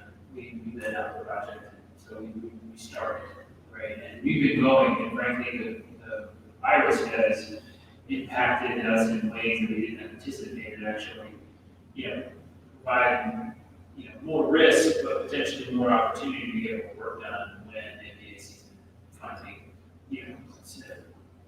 canceled or it got moved to Orlando, right? So now we have an entire fall that we can potentially continue construction where we were planning to be done by October 1st. So we're in the process of reimagining sort of how that might be affected, how to make any decisions. But the experience has been not really related to the design of the buildings. I mean, we're layering in the touchless faucets and the UV and the HVAC systems and sort of like that. The theme experience, the trend continues to be more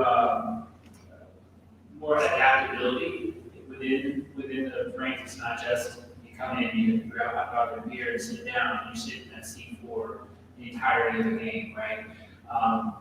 Or you sit in your box with 9 other people, and those are the people you interact with, right? It's harder and harder to get corporations to buy into those sorts of ticketing and stuff. So we're looking for more of a networking situation where you're going to clubs and you're networking, and there's a game going on back in the back. So all of those are still in the plans. Dealing with food service is a big part of that. We've all been accustomed to going and getting refills, especially in a club sort of level, or doing a buffet and serving that way. And you guys saw back there that we're not doing those sorts of things anymore. We're having to be very careful about who's serving food and how you're sharing and touching the same things. So all of that is reimagined, but the basic designs are staying the same. What we really are looking at, though, is and tracking very closely is credit market, right? Especially for municipal bonds, which is what we end up, obviously our bonds, the way we're funding that is based on excise taxes, which is food and beverage, hotel, and all that, which has largely gone away for significant hits to those revenues. So watching what bond buyers are doing just to make sure that we're able to keep going. We are obviously looking at this as a very temporary blip. I mean, the recessionary pieces of it are important.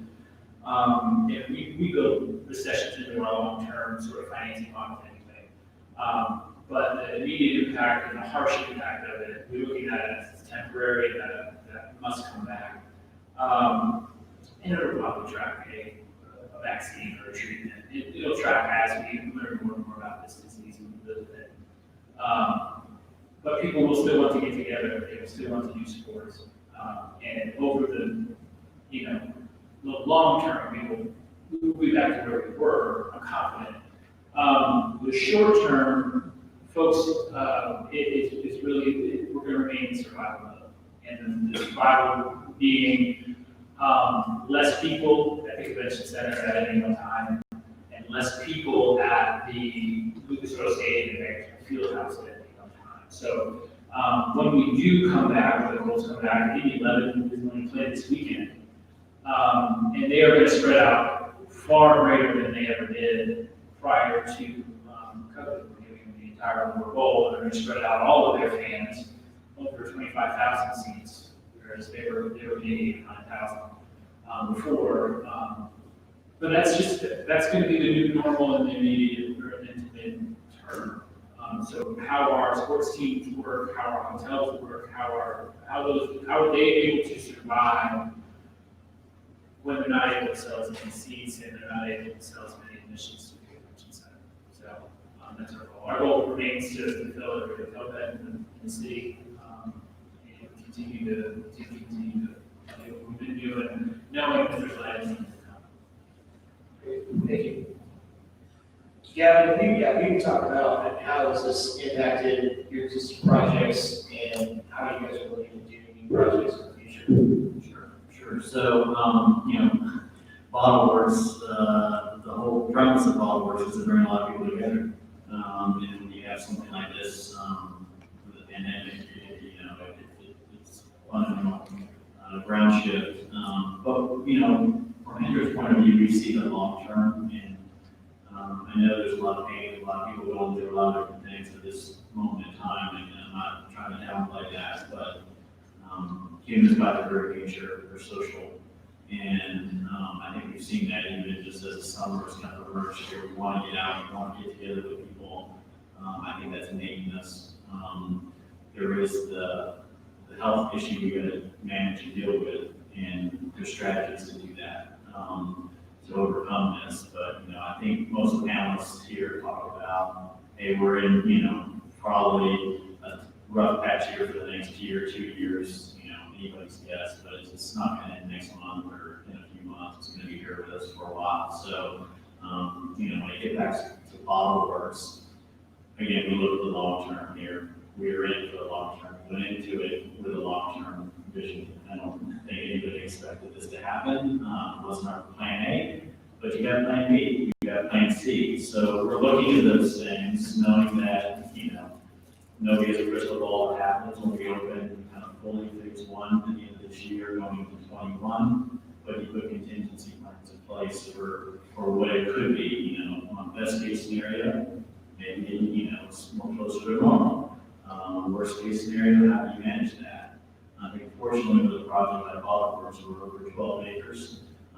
Even during construction, that's been to our benefit because we could spread the workforce over a large area. We weren't, all confined into a smaller project and working on top of each other. So there was a very deliberate effort to take the CDC recommendations, spread out the workforce, put sanitation out there, those types of things to protect our workforce that were constructing the project.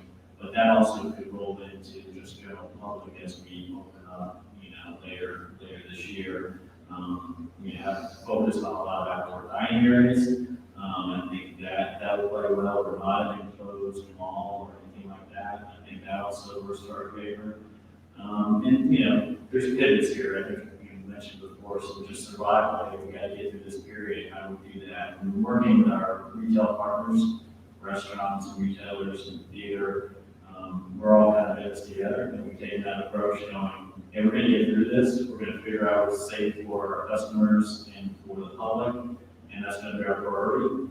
And we'll figure out the rest. I think everyone's looking at it and be too optimistic eyes, but over the horizon here, we're going to get back to a better place and a place where these businesses still work. Because again, I kind of go back to the original thought that people want to get together, they want to socialize. Again, it's innate in us, and we just got to get through this rough patch to get there. I just want to double down on that, what Rob said about the outdoor pieces. As we look at, I heard earlier panelists talk about want to spread out and be outside and do that in the suburbs. I think that given the developments we're talking about, their amenities, they're talking about for outdoor amenities, the sort of cultural trail things that Buckingham, the City Way has capitalized on. Our project, Grandview Fieldhouse, the most attractive and most exciting piece of that is the plaza that will be off of Maryland Street. And it is, so you think about those things and they connect all along the cultural trail, and it's all outdoors. And so you have City Way, Ranker's Life Fieldhouse, the plaza, you have that Commons of the City County building, and you then move right into the outdoor retail and sort of fair-like atmosphere that is mapped out all the way up to Hendricks, right? And you finally get the jail out of the way, and now we're really talking about something cool on the east side. I think we're talking about on the west side of downtown, very similar sorts of things. if we can, double down on the canal, get that figured out, and then move towards the river, right? And you talk about the White River joint venture between Hamilton County and Marion County, where we're reimagining the White River as an amenity and really turning around and giving the face of the river again. That is a real opportunity for Indianapolis as a destination, which is important to me and cultural tourism industry. Because right now, what this virus has exposed is that we are very reliant on meetings like this and conventions and events, the final floors and all those things. That's how we fill our hotels down here. What we didn't have underlying is what, Grant Park has or what Brown County has, which is outdoor amenities where you can spread out and you can social distance and you can enjoy being outside. Those sorts of amenities are we don't have Central Park, right? And that's really what we need to be focusing on, and we can lift our tourism industry up and have that sort of transient leisure backbone or safety net when moments like this and hurt our event industry. Ironically, in the history of tourism, I'm told that our events are what kept us alive. When September 11th hit and nobody traveled, people did travel for events. People did travel for conventions and such. They weren't traveling for leisure. So kind of turned this upside down. Sorry. That's great, thank you. I have lots of other questions, but I do want to open it up to anybody in the crowd has any questions they want to ask of this panel. Angie, I'm curious if energy production consumption is becoming a bigger part of industrial development, carbon mitigation, things like that. I know you develop all over the world. We maybe see less of that here in Indiana, but is energy, solar panels, things like that, a bigger part of the development that you're looking at, especially outside the state? Sure, George, it's a great question. I will say I'll look at it two different ways. From a speculative development perspective, which Scanel does about 50% of our business is speculative, we have not gone that route yet, because that's an added expense, and we don't have tenants driving that added expense yet. But we do have some very important clients, Amazon, FedEx, and the like, that do believe in that and that are incorporating that into their design requirements. So I will say, probably the majority of the FedEx facilities that we delivered recently and recent past have had solar panels, so that's important to them. I do think going forward, it's going to be more the norm and less the exception. But right now, from a speculative development perspective for us, we don't incorporate it into our designs yet. Good question. Any others? Maybe time for one more? All right, well, I think that's it for today. Please join me in thanking our panelists and thanking Midwest Real Estate Journals for putting this event on and logistics and putting this together. We really appreciate it. Thank you.